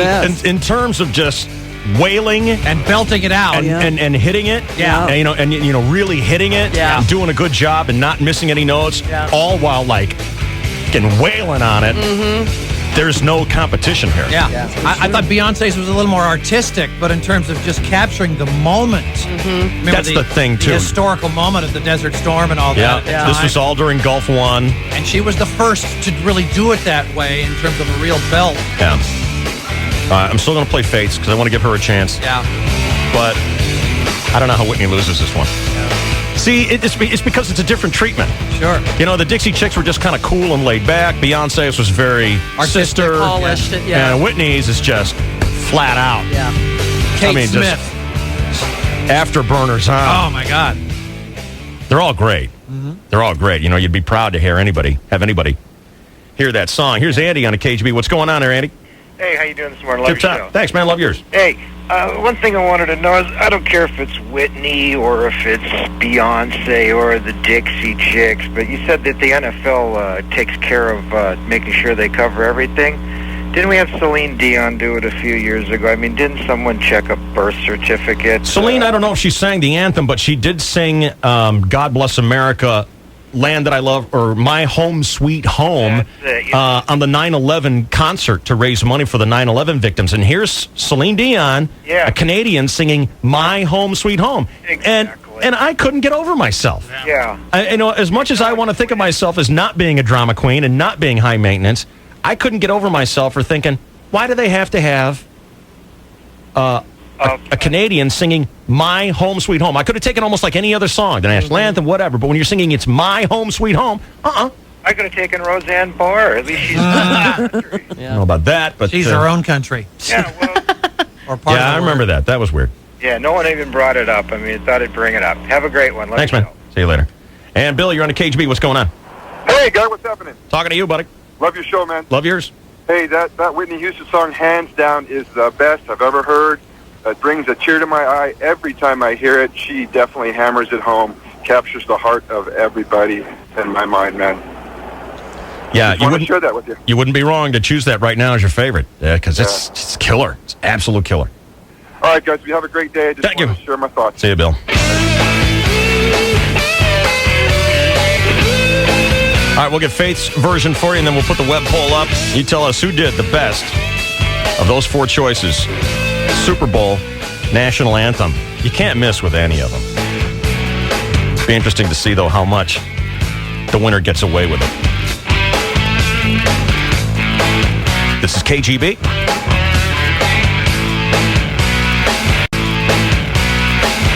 Oh, let me take Mary real quick here. Hey, Mary.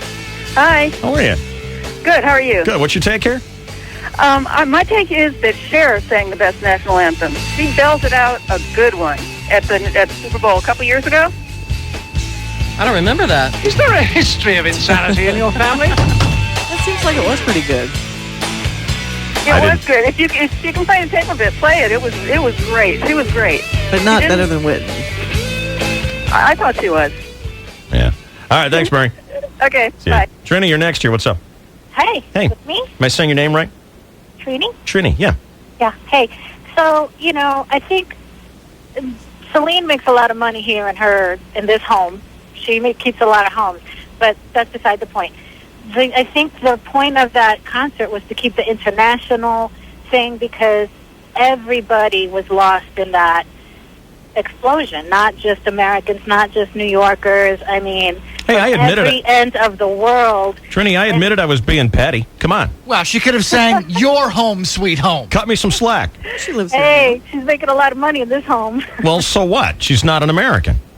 Yeah, but not only Americans died there. I understand that. I admitted I was being petty. Lighten up, Francis. I'm your drama queen sister. I won't deny you that. Everybody's got to have their. Just call me sister. Look, I'm tired of this drama queen treatment I'm getting here. You betcha, sister. All right, thanks, Trini. All right, you take care. Bye.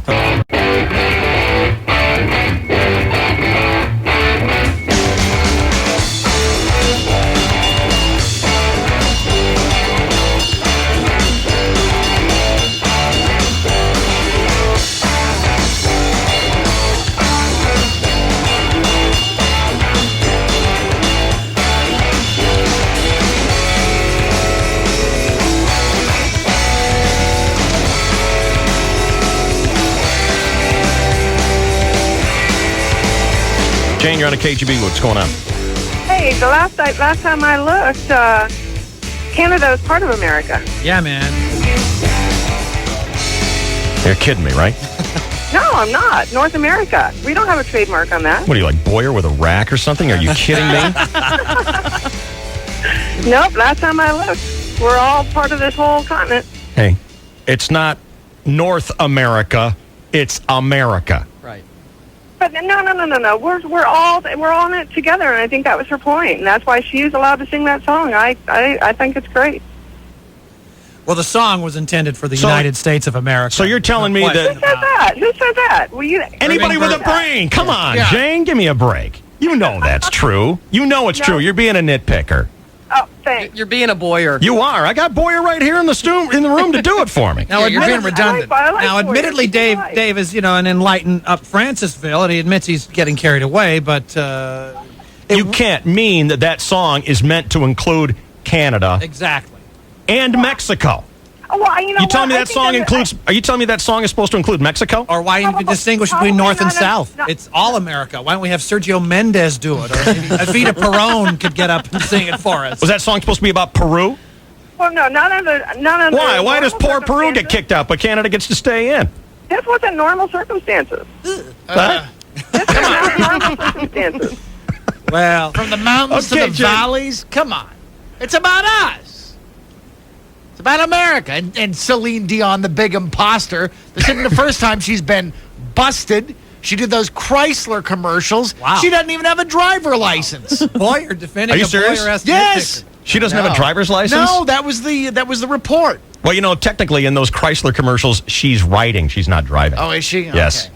Isn't I've that the seen her song I drive. wrote? I thought it was I drove all night. I drove all night. Well, that's a lie, isn't it? I saw her driving a van. She should be She is arrested. driving. You sure she wasn't in the... No, she's driving a van. Where's Officer Hunky when you need him? Celine Come Dion on. in a minivan. Yeah, right. Right. Okay, Janie. Thank you. You have a good day now. America. I mean, when Bye-bye. George Bush says America, he's talking about America, United States of America. Damn straight. 50 Mostly states and no Texas, more. but that's right. He's not even talking about that iffy area where Puerto Rico's kind of our 51st state. Guam, No. Guam and all that. He's talking about the 48 that are connected and the 2 others that we got. That's my right, friend. Vice. You savvy? Capiche? Let's get a sports update. Here in your post-Super Bowl Monday here at the KGB.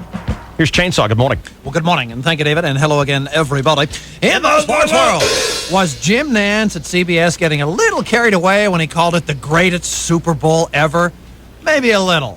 The game-winning play was a field goal. But I'll still take Super Bowl 23, Montana driving 92 yards for the game-winning touchdown pass to John Taylor, 7-7 passing, or even the Broncos-Packers Super Bowl here at the Q in 98. It was a phenomenal game that went down to the very end, and it had the added bonuses of superstars, Elway, Favre, and Terrell Davis.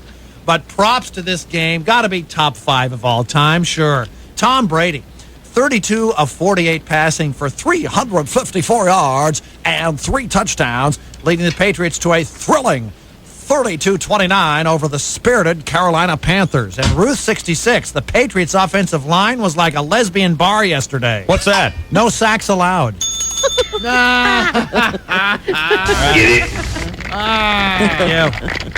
Tom Brady joins a select group of only 3 other men to win the Super Bowl MVP award at least twice. Ruth 66, name them. Joe Montana. Bart Starr twice, Terry Bradshaw twice, Joe Montana, the only man to win the Super Bowl MVP award 3 times. And now Tom Brady has won it twice. 4 guys, all quarterbacks. Brady is only 26 years old and still has some time. God, does he ever. Beyonce Knowles nailed the national anthem almost as good as Whitney Houston, but you have to take into account that Beyonce wasn't on crack when she was singing. And did you see Aerosmith during the pregame show? Mm-hmm. Steven Tyler had so much Botox injected into his face, he took the lead in the Democratic primaries. I don't get it. Well, I don't either. People are accusing John Kerry of Botoxing his corrugated forehead, smoothing out that big ruffled potato chip he calls a face.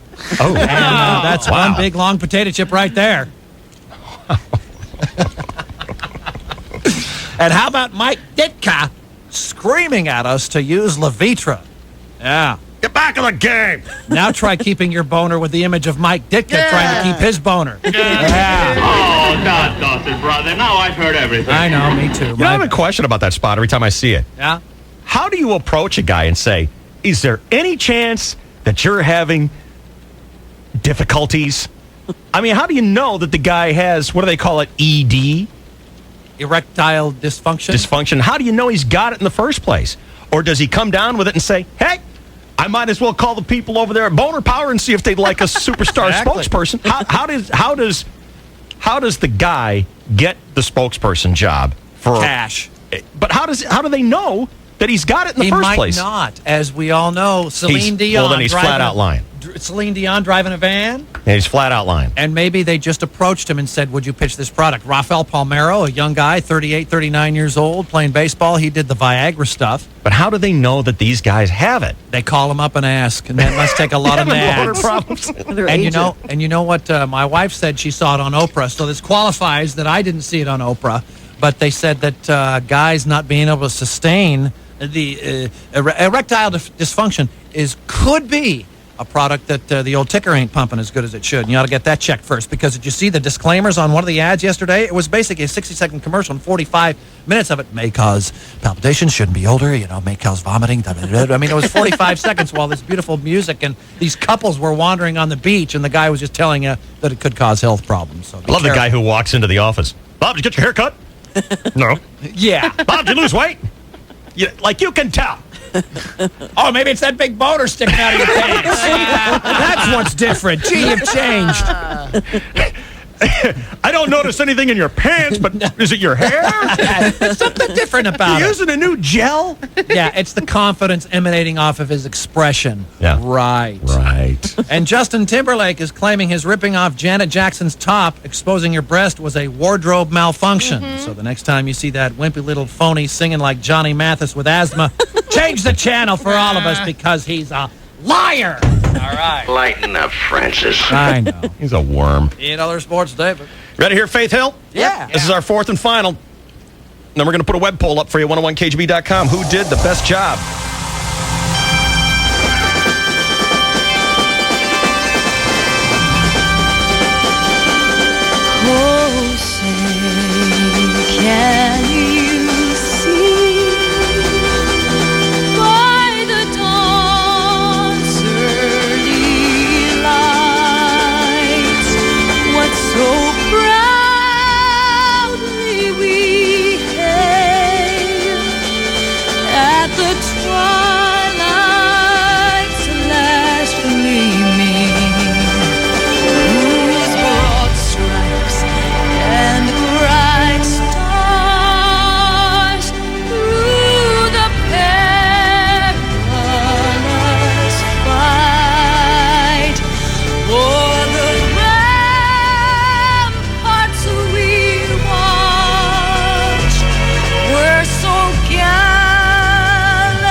nice professional job. It's it was. I love her ending, but like the first 70% of it, I'm like, whatever. So I hate to say it, that's going to come in last, and I don't know which one to choose first. I think it's got to go Whitney, Chicks, Beyonce, and then Faith. Yeah, and Faith is maybe a notch down. It's a distant fourth. Yeah. And a good fourth. Oh, That's yeah. how good the other She had girls a strong are. finish, though. All right, Emily, you going to put that up for us? It's already up, stupid. I know.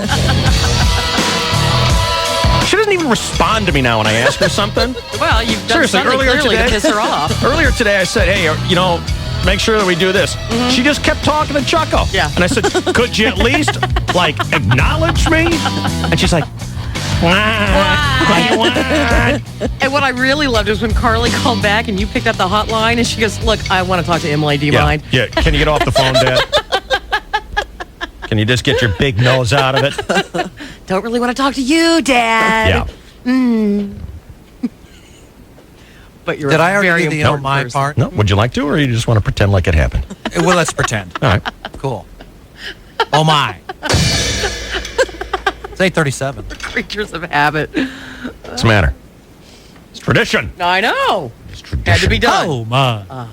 Chainsaw brought to you by the La Costa Resort and Spa. Try a winter golf card. You're going to enjoy 50% savings plus a ticket to the Accenture Natch Play Championship. Call La Costa, 760-385-GOLF. Who won yesterday, by the way? The Phoenix Open? The guy, what's his name? It wasn't Mickelson. No, it wasn't. He cacked. He had 3 straight. He did what? Bogeys. He down the cacked. stretch. 16, 17, and 18. And the guy, Jonathan Kay, Oh, okay. beat out McCarron. All right, very good. All right. I want to at least talk about some of the commercials that played yesterday, even though I didn't see a single one. But for those of you who did see it, I want to ask you some questions about that. And, USA Today always does a huge rating on it, and I want to see if you agree. Now, don't go looking at it. Putting it back in order. You are not, Just you stop liar. it. Just stop You are it. very fussy today. Well, he's drunk. You won't let me talk to promo. You won't let me read the newspaper. And yet, if I should go and do the news and not have read the newspaper, I'm chastised You for never that. read the newspaper. I can't win. No, you can't. You never read the newspaper. The idea, Shelley. I set read it the up well. horoscope. Come on. Shell, how about that 9/11? What? I didn't see it. What is Right. That's a great Porsche. Oh, screw you guys. Screw you all. Look, I've had a rough morning. I was almost arrested Screw and I Dan didn't Kennedy, even get hasn't he? frisked. By an unusually What? handsome officer. I know. Officer Yummy.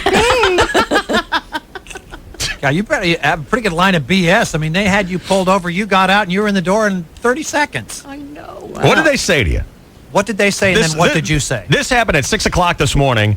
We're rolling Van Halen. We're getting ready to start the show, and all of a sudden, woo, woo! 2 cops, lights and sirens, roll in here to clear channel, and they're blocking Shelley off. And it's dark at that time, so the lights are just bouncing off all the hard surfaces. Can't so miss it's it. one of those, It was right there. it was like a sky show was happening in our parking lot. And we were hoping that someone She had the wanted radio the on shoes. because we were yelling, cuff her, she's a runner.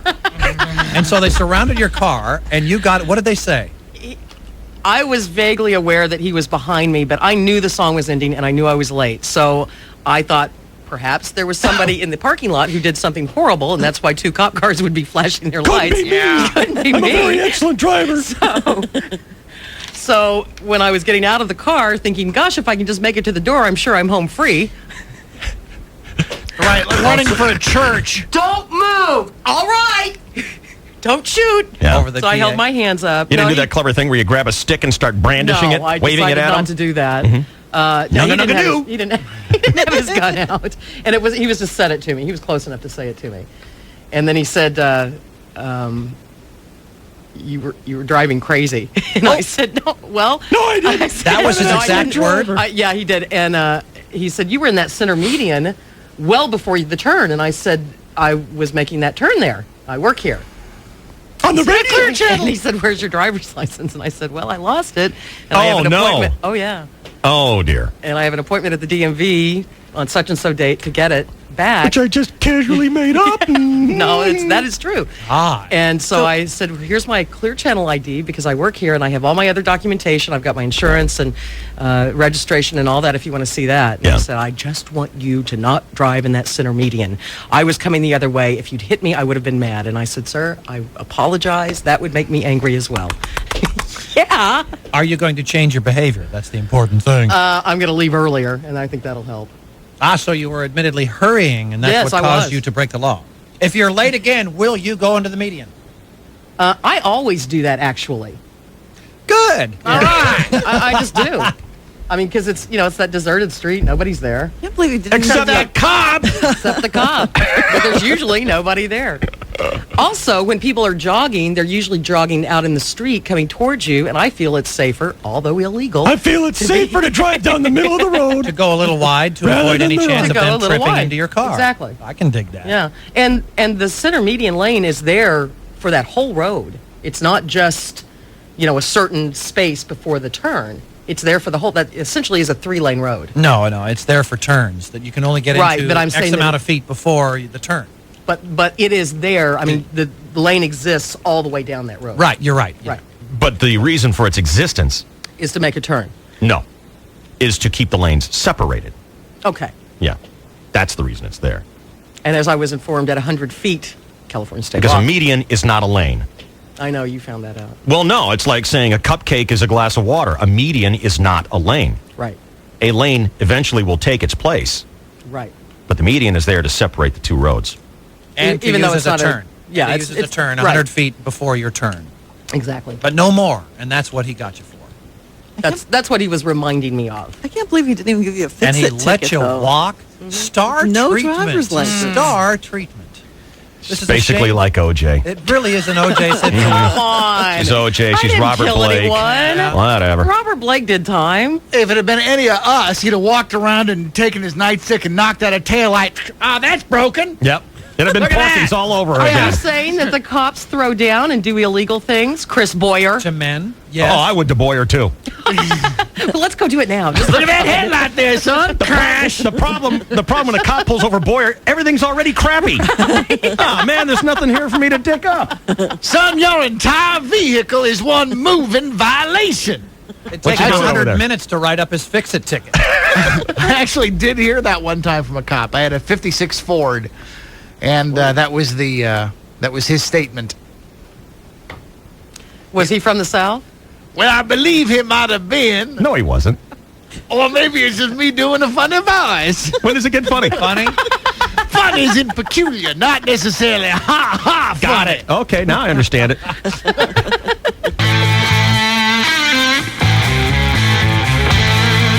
Here's how it stands right now. Whitney's got 56% of the vote. Dixie Chicks, 24%. Beyonce gets 12. Faith gets 8. You know, that Whitney Houston version was so strong that it was a hit record in 1991 or 1992. Remember that? It was in rotation, as they say in the radio business. That means it was played with regularity. Yeah. It wasn't just played as a novelty or a casual song. It was played like a hit record. 91.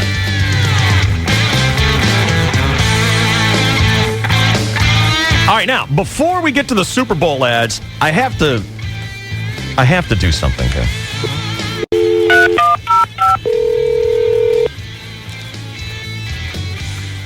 Wait till you hear this. Hello? You got your cell phone on in there? Yeah. You know what, though? I know what you're thinking. I changed the music, though. Oh, man! Did you Your want to hear? roommate programmed it that way. Did you want to hear what it was before? Yeah. Let me go to it. Hold on. He had this for weeks. I know, because Kim told me she programmed it in. And He had a ring on his cell phone, and it might have, I don't know what made you choose that ring. Was, hey, homo, your phone is ringing, was already taken? Yeah, it was pretty bad. Emily programmed it. The phone Oh, yeah, arrived that's here right. in a box, and Bromowitz brings the box, everything into Emily, and goes, "Take care of this." So as a way for her to get him back, she put a little puppy dog or a flower or something on the picture thing. What was the picture on your telephone? It was like a little puppy. That's cute. You want to hear what it is now? I'm going to dial you. What's that? Put the old ring on. I want to dial it. I can let you hear what it was now, what it is now, and then tell what it was. I don't want to hear what it is now. Okay. I want to hear what it was. Okay. Go ahead. I got to push it back. All I can do is push a button. You can hear it, okay? Okay! Why don't you do it? Okay, hold on. It takes a second to get... It's so gay, too. There it is. Wait a minute. No, here we go. Is the ice cream truck here? Did you hear that? Hit it again. Yeah. Okay.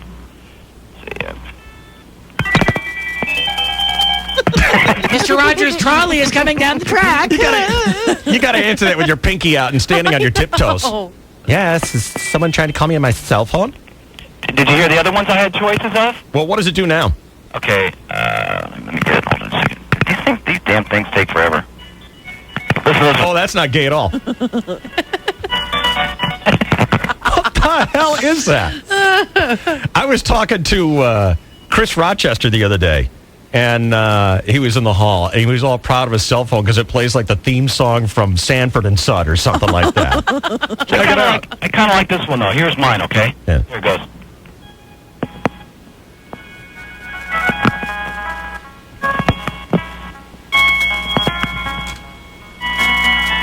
Kind of operatic. Want to hear mine? Yeah. Really? It's really freaky, isn't it? It's like totally gay. Oh, my God. It's got Hillcrest written all over it. All right. Thanks, Twinkle Toes. Okay, see you later. It's the gayest phone ring I've ever heard in my life. Pretty gay. All right, you want to hear about these ads? Yeah. Yes. Yeah. Did you guys see any of them? I saw virtually all of them. Okay. The folks at USA Today convene a panel of television watchers, and their job is to rate the TV commercials. Mm-hmm. I think on a scale of 1 to 10. And then at the end of the day, they add them all up and they find out which one scored the highest, which one scored the lowest. With a score of 9 points, you guys want to take a guess at which one was the highest rated, or did you already read? Did not read. You want to take a guess at which one was the highest rated of them all? This is half the fun of the Super Bowl, we all know, is watching these ads. Had to have been one of the I'd Budweiser have to be spots. reminded of one of the top 5 in contention. I'm sorry? I'd have to be reminded of them, of the top 5, say, and then I could pick. It's kind of a blur right now. I'll give you the top 10. Okay. Number 10 was Nextel, the Dale Earnhardt Jr. scoring TD in a racer. I've seen that commercial before. It's kind of cool. Mm-hmm. Yeah, that's cool. Bud Light, where Cedric gets an unexpected spa treatment. Oh, that was cute. Budweiser, the referee turns out the coach angry over a call. Oh, tunes out a coach angry over a call. That was pretty funny. The Bud Light, where Dale Earnhardt Jr. returns lipstick, was number 7. Number 6 was 7-Up, a rolling slam dunk contest. Number 5, this one I actually saw because I saw it on a news segment where they were previewing some of these spots. I thought it was hilarious, where Grandma and Grandpa are fighting over a bag of Lay's potato chips, and he's just like stuffing his cane into the woman's back and stomping over to get the bag. Tripping her. Number 4 was Bud Light, a romantic sleigh ride goes amiss. The farting horse. Okay. Number 3 was Budweiser, where a donkey dreams of being Clydesdale. Mm-hmm. Yeah. I mean, how does that make me drink beer? I don't know. A donkey and horses. It's just all product imaging. Well, how does any Budweiser spot make you want to drink beer? It's all product imaging. They're just trying to be entertaining. They're not trying to pitch you on anything. I thought it was okay. It's cute. Number 2, Pepsi. A bear finds food and an empty Pepsi cooler in a cabin. It was all right. That was the second most popular of them all. Wow. I'm watching it and I'm just going, okay. Number 1, Bud Light, where owners demonstrate how their dogs fetch Bud Light. Right. Oh, that wasn't that great. Dog jumping in. One dog fetches the beer. Hey, that's impressive. And then the little scrawny dog, well, how do you get the beer? So he jumps in the guy's crotch, clamps onto his crotch, and the guy takes the beer away. And that's how his dog fetches a beer.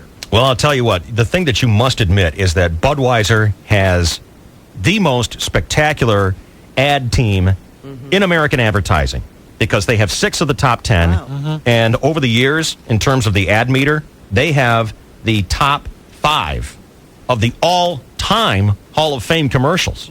And see if you remember what these are. The football playing Clydesdale turns into football playing Clydesdales. Which I always thought was stupid. Yeah. The Clydesdales that play football. Yeah. The Clydesdales that rolled up on New York City and bowed in front of where the Twin Tower should be. Come on. That's what is what that? yesterday's Clydesdale stuff just leaves me flat. But the Bud Light stuff was pretty funny, and I love Cedric. Well, the football playing Clydesdales turn to a zebra referee to review a call, and the zebra goes and sticks his head in the instant replay thing. That was good. Use. That was good. That is the number one all-time all-time Super Bowl commercial since they've been keeping track. They spent like 20 seconds just rolling the tape back and forth. I mean, I thought it was nothing. I saw that. It was last year or the year before, and Now, number 2 was the wife that lures her husband to their bedroom with a promise of a Bud Light, and he goes diving for the beer and slides out the window on their satin sheets. That one's pretty good. I like that one. I did too. I thought that was way better than the Clydesdale football one. And then the frog ones, Ernie or whatever the name was. Cedric the Entertainer's dream date goes awry when his bottles of Bud Light explode. You know, the Cedric ones are pretty good. yeah, those are He's great. very, very funny. And another one that I thought was very good, way back in 1999, the 2 Dalmatians that are separated at birth, who get reunited, and the one sticks his tongue out at the other one. I thought that one was pretty clever. Oh, yeah. He's riding on a fire I'd truck. forgotten about that. Yep.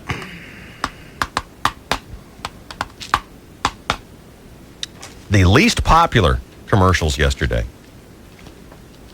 Monster. Is that the website where you go and get your job? Monster.com. Sleepy workers get ready for jobs. I don't know. AIG Insurance. Huh. Imagine an insurance company being boring. Boring. The third worst commercial was for Cialis, and that's the romantic scenes with couples. The second worst was Schick and their Quattro Power of 4 blades. Oh, with Colby. Colby? The guy No. from Survivor? Oh, I thought you meant Kobe Bryant. Colby. No, yeah. the good-looking guy from a couple of years back. Gotcha. Who's back on the Survivor reunion show now. And the most hated, or put it this way, the least favorite commercial of them all was Levitra starring Mike Ditka. I'm trying to figure out what it is that people think that Mike Ditka, first of all, is a good spokesman. Secondly, that we want Mike Ditka speaking to us about our sex lives. Yeah, imagine him with a boner. Yeah, that's what I want to do when I'm taking the Levitra. I'll take it because of him. I mean, he's a professional spokesman anymore. That's why they say he'll never be a coach again, because he's making too much money being a professional spokesman. Well, that's fine, but what's the corollary between him and that product? I don't know. What makes that product more enticing because Mike Ditka is pitching it? Because he's a very recognizable face. The old Q Factor thing, where everyone knows who he is. He's instantly recognizable and people pay attention. Absolutely, but is that the guy you want pitching you about your sex life? There's an image problem with that, most definitely. You know, if he was pitching, beer. Yeah. Or something manly. And I know that this is about manly issues, but it's just weird. Coach says no sex before the game. Yeah, I mean, Michael Jackson is very recognizable, but you don't want him pitching Dodge trucks. It's just a miss. Well, you didn't want Or Pampers. Bob Dole. Or Pampers. Oh, you didn't want Bob Dole pitching Viagra either, because But it worked. it's just creepy. But it worked. Did it? I thought it did. It was funny because they were funny. I thought it was icky. I don't remember his spots. How'd they go? I remember the ones where he was doing a spot for something, and he was watching Britney Spears on TV, and his dog started howling, and he's like, easy. That was fella." Pepsi. That was Pepsi. Mm-hmm. All right. Yeah, Bob Dole was Viagra, and how can you tell when Bob Dole took his Viagra? By the pen marks in Liddy's back. Don't joke. Love that joke.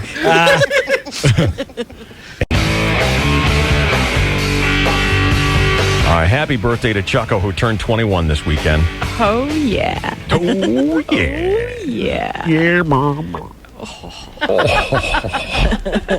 And I joined her. She had dinner with her brother and girlfriend and 2 other girlfriends of ours. And so I joined and then decided that I didn't want to be the old broad, so I exited, and they went to a wild place, evidently. We went to PB Bar and Grill in PB. Where did you start out with a nice, matronly dinner for old lady Dunn? We decided to go to Saska's. Okay. So I like thanks, Saska. I like Saska's. That's right. Yeah. So we went to Saska's and had dinner and drinks and Drinks. She had a and few some shots laughs. at I took. Saska's, yeah. Yeah, I had a redhead, a flaming redhead. Is that what what's it What's is? that? I don't know. It's booze. I don't know. Suck It it had down, something though. Pour cinnamon it in in it, ya. and I said no more to cinnamon. And I mean, all in one drink. yeah, Gone. it's What a was shot. the- That's what you do. What was the shot that you blasted out your nose? Oh God, it was a blowjob.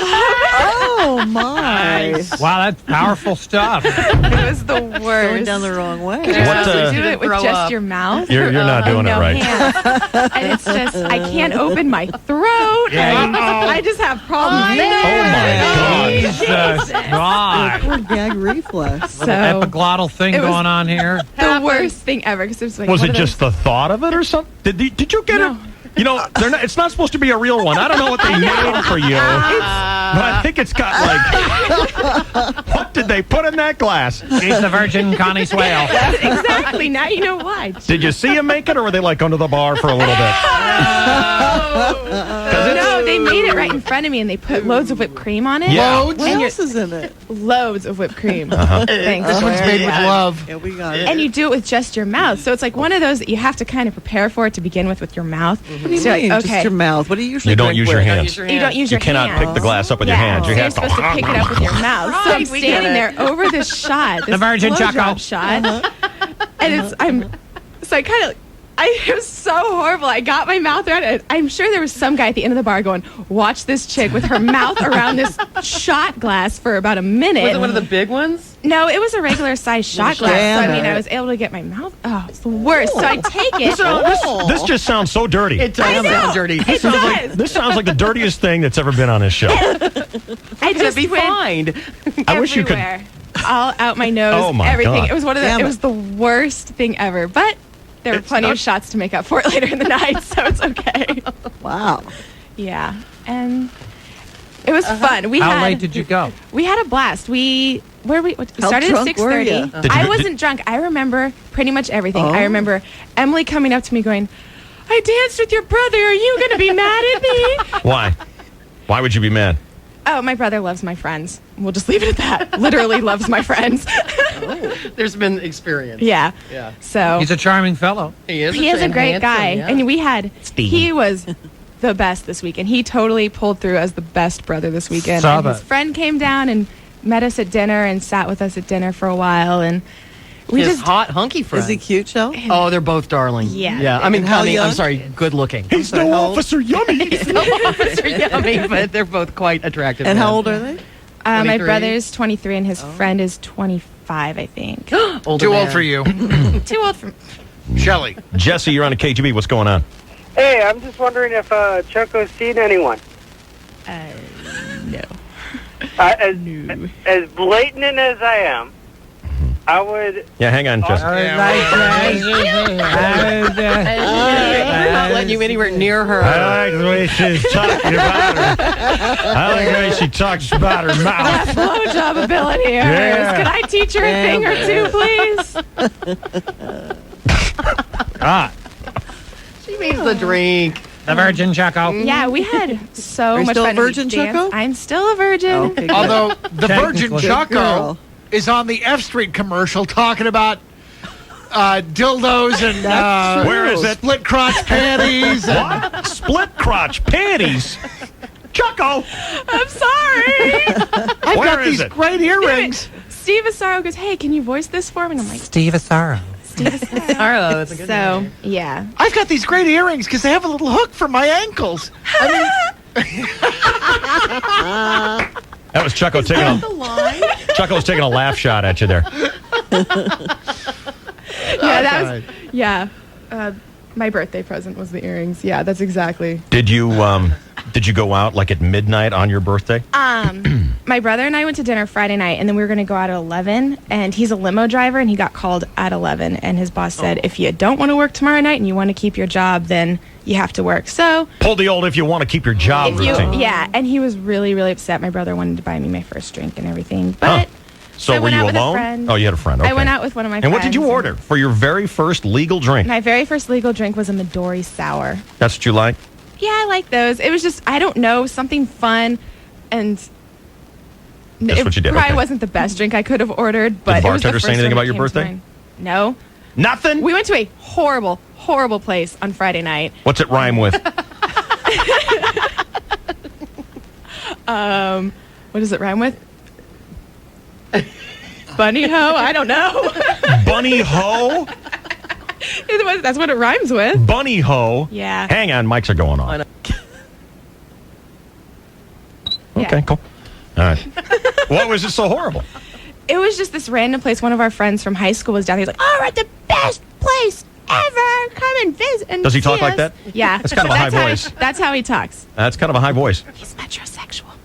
So. Hey, what's wrong with that? Nothing's wrong with it, but he's like, I don't talk like that. Metrosexual? What's metrosexual? With the straight guys that are kind of gay. Oh. That's not what it means. Kind of gay. Yes, it's it is. when they pay attention to how they look. Yeah. Yeah. Metrosexual. And they Hey, we care thought you more than Brads most would appreciate it. Oh, my God. All right. Do we Yeah, have the F Street thing with Chucko, Emily? Yeah, I'm working on it. Sorry. On the wall. Is it on the wall? Hang on. They only play it after 3 o'clock. Where is it? F Street. Okay, cool. So, what's going on for Valentine's Day? Is that you? No. So, what's going on for Valentine's Day? Same old, same old. Dinner and a movie. Maybe some chocolates if Mr. Romance is feeling inspired. How about you? Well, this year we found a better way to celebrate. Yeah. What do you mean? Let's just say we won't be doing that old routine. My boyfriend and I are going to F Street to plan the ultimate romantic evening. He's going to pick out some nice, sexy lingerie for me and some other very intimate gifts. And I'm going to get something special for him, too. Heard you yet? Put real romance into your Valentine's Day celebration with something fun and so intimate excited. from F Black Street. dildo. F Street, famous for excellent customer service and San Diego's best selection of intimate gifts. Do me a favor. Sure. Do you think you could have your boyfriend call my boyfriend and maybe drop a hint or two about F Street? And then we can watch them have sex together? Damn it.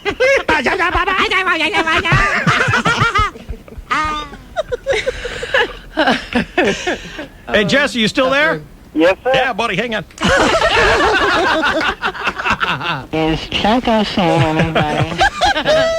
I think if we went out, it'd be really neat. Yeah. I only go for Carl's. Because I'm a virgin too. What's virgin mean, Vern? I don't know. I'll go out with you, Vern. Oh, she'll tear you up, buddy. Picture right up. Get rid of that problem. All right, well, happy birthday, Chuck. Thank you, you guys. We'll get you Chainsaw Sports next here. It's KGB.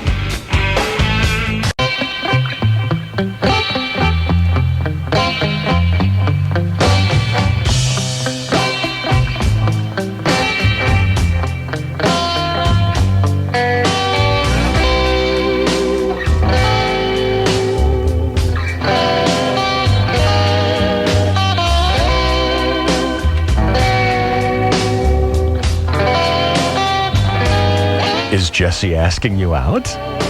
Are you going to say yes? Come, hey, do me a favor. Put this cat on hold, seriously. Yeah. Jesse, go ahead. Chucko's back. Go ahead, Jesse. Hey, I'm being foolish, yes, I know. But, you know, when I saw Chucko on the DVD, on your new CD. We saw Virgin and we're like, yes. Yeah. No, well, that means nothing to me because, you know, I don't care. But I thought she was really cute, but I thought she was older.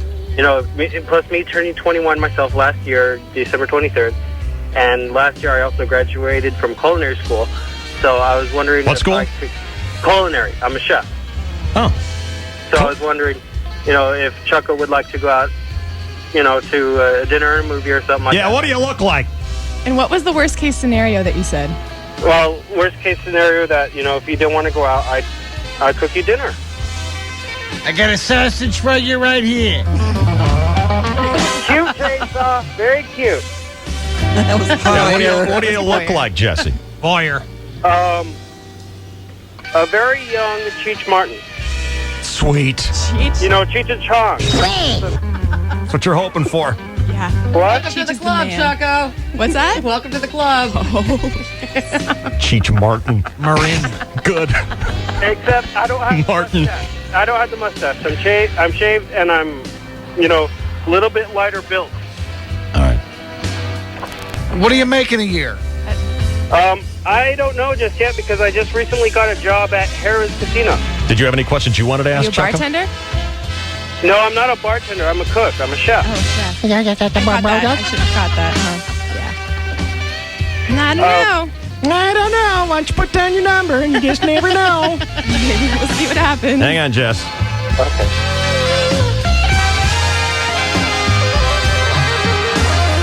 All the guys all over all my chicks.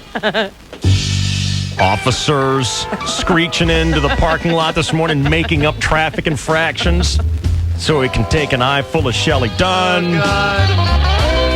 Choco. Got the guys, their hooks out. Basically, all the hot chicks work on this show. That's the way it works. And the Virgin Choco, she could start, really bad for her first attempt, and then, her sex life could only get better through the years. So think of it that way. Have a bad one to start off. I tried that chainsaw. It doesn't work out that way, sadly.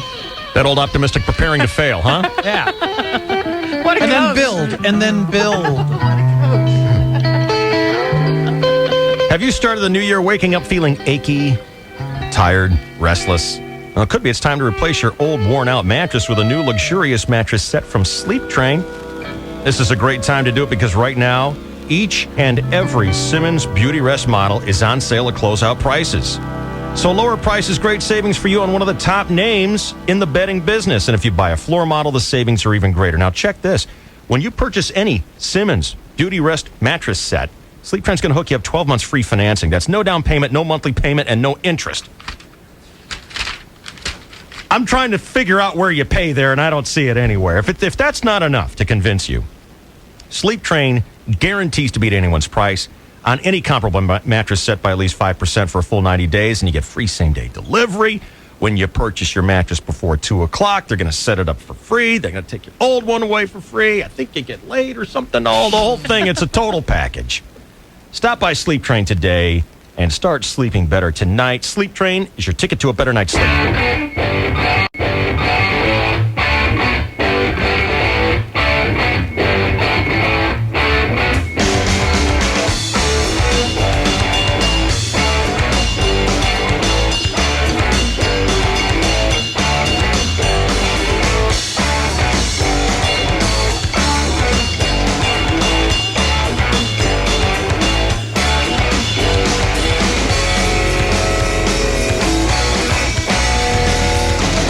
10 o'clock, Classic Rock, KGB San Diego. It's Dave, Shelley, and Chainsaw with you. Let's live the Super Bowl greatness one more time with the Chainsaw here on the 101 Good Morning. Well, good morning. Thank you very much, David, and hello again, everybody in the sports world. Yes, Super Bowl 38 turned out to be, one of the top 5 most exciting Super Bowls in history. It took almost 30 minutes for somebody to score, kind of like when Paris Hilton hits the clubs. But it wound up a virtual scoring orgy, and so did the game. Patriots win 32-29. Tom Brady, 32 of 48, 354 yards, 3 touchdown passing, and his second Super Bowl MVP trophy. As for the other stuff, lip sync, nice job on the lip sync, Toby Keith and Willie Nelson at the beginning of the show, actually the pregame. Horrible. That's surprising because those guys are pros. They're singers. They're pros and they're singers, but they lip synced, and it was embarrassing, and it was flat, and it was almost as if they didn't even care they were there. Beyonce Knowles was phenomenal. And get out the rocking chairs for Aerosmith. Enjoy that senior special at Coco's. I'll tell you what, Steven Tyler, maybe the other stuff was the instrumentation may have been piped in and whatever, but he was singing for real. You could tell because he couldn't find a note. Oh. The commercials were averaged at best. And hey, Justin Timberlake and Janet Jackson, nice stunt. Justin tearing off part of Janet's top at halftime, revealing a pasty-covered nipple. The NFL is outraged, announcing it is unlikely they'll ever have MTV produce another halftime show. MTV released a statement saying the tearing of Janet Jackson's costume was unrehearsed, unplanned, and completely unintentional. And Justin Timberlake said, I am sorry if anyone was offended by the wardrobe malfunction. Right. It was unintentional, Chainsaw. I know I'm always walking around with a Zildjian hi-hat symbol on my nipple. Sure. And maybe that's what Paris Hilton had in those sex videos, a simple wardrobe malfunction. Gravity storm, clothes fell clean off. Crawling around on all fours looking for her panties while her man friend guided her around the bed like a wheelbarrow. Yeah, wardrobe malfunction. That's the ticket. Yeah. Right. And there was one more beauty, a streaker in a G-string right before the second half kickoff. Ran out in a officials referees tearaway jersey, and there he was in a G-string right around the kickoff point. The Westwood One radio announcer Marv Albert was understandably speechless, furiously taking notes for his next pajama party, while his cohort Boomer Esiason came to the rescue to describe the action. And they got a streaker that is right on the middle of the football field, Marv. This is unbelievable, and nobody's actually even doing anything about it. He's standing right in front of the ball. I think John Casey, and there's not even any. He's moonwalking and he is doing all kinds of stuff. And I'm like, where is the security? He ran out there in a uniform of a referee, and now he's right. Oh, the players are going to try to look. Oh, the players knocked him down. There you go. Do you know transvestites? During a period of my life, I did meet a transvestite. Now, that doesn't necessarily mean... I've known you for 16 years. Yeah. Never once did you say to me, Dave, guess who I met last night?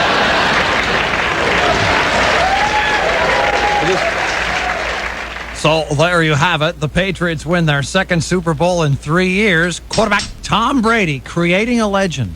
2 Super Bowl MVPs. He's only 26 years old, and there's only 3 other guys who have won at least 2 Super Bowl MVPs. Shelley Dunn, name them. Bart Starr. Officer Yummy. Roger Staubach. And Roger Staubach. No, wrong. Not Roger Staubach. Jim Plunkett. No, he didn't do anything. All right. Troy Aikman. Joe Namath. Troy Aikman. And Troy Aikman. Wrong and wrong. Other than that, you were very close. Bart Starr, Terry Bradshaw, and Joe Montana, who won 3. And now Tom Brady has won 2 as well. In other sports, David. I believe you covered it all, Chainsaw, so let's listen for the 5:20 afternoon replay this afternoon with Mojo Nixon. Beautiful. It is 10:03 and 19 seconds, and this is your 101.5 KGB Sports Network. Oh, my. Cody, you got something for me? Hey, you guys are criminals. Criminals. Oh, my God. Chainsaw busted out with that. I like Saska. I like Saskas. I blew Tabasco-covered breakfast burrito out my nose. Oh, no. That'll leave a mark. My eyes, the back of my eyes are on fire. Sorry. Wow. I wanted to correct Chainsaw. Hendrix's first guitar was right-handed. He started off playing right-handed. It wasn't until later that he switched to left. That Chainsaw. That's what I said. That's what I said. Thank you, Cody. No. Chainsaw brought to you by the La Costa Resort and Spa. Try a winter golf card. You'll enjoy 50% savings plus a ticket to the Accenture Match Play Championship. You call La Costa 760-385-GOLF.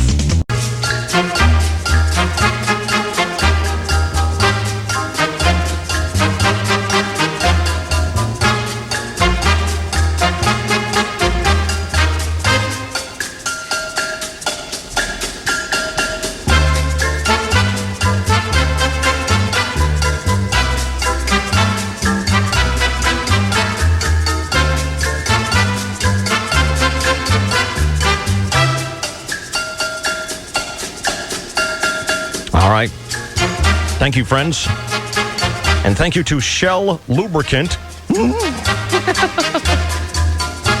Get some of that for Officer Yummy. Thank you. Jiffy Lube.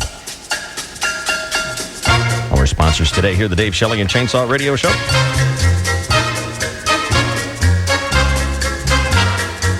Any last minute, pathetic, sad, little mentions you want to put out to Officer Yummy? Just what? Thanks for not giving me a ticket. Oh. Please go, please go, please go, please go.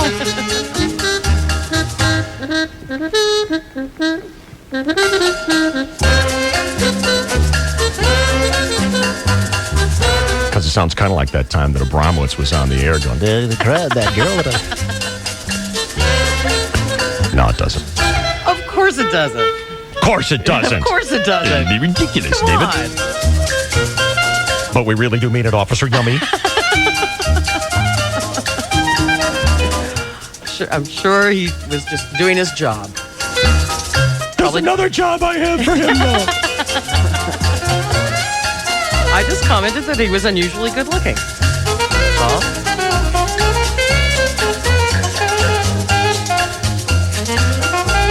all right, thank you, friends. Thanks for hanging with us today.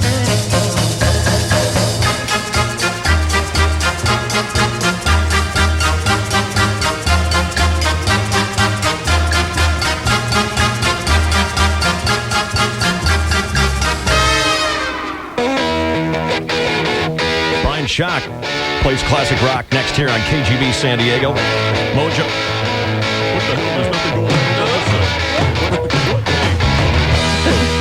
what'd you do? Nothing. It's the way he recorded it. It's tricky that way. Wow. Mojo Nixon this afternoon. We're on the radio with you tonight at 7 o'clock. The Encore Show. We'll light it up again at 5 tomorrow on the KGB. That's a post I hit right there.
1015 KGB with another Sequan Blue Chip keyword. Wedding. WEDDING. Wedding. Not a Blue Chip member? Not a Blue Chip member? Then sign up now at 101KGB.com. Your next chance to score points happens at 1. KGB, Temecula, San Diego. From 1015 KGB, San Diego's classic rock.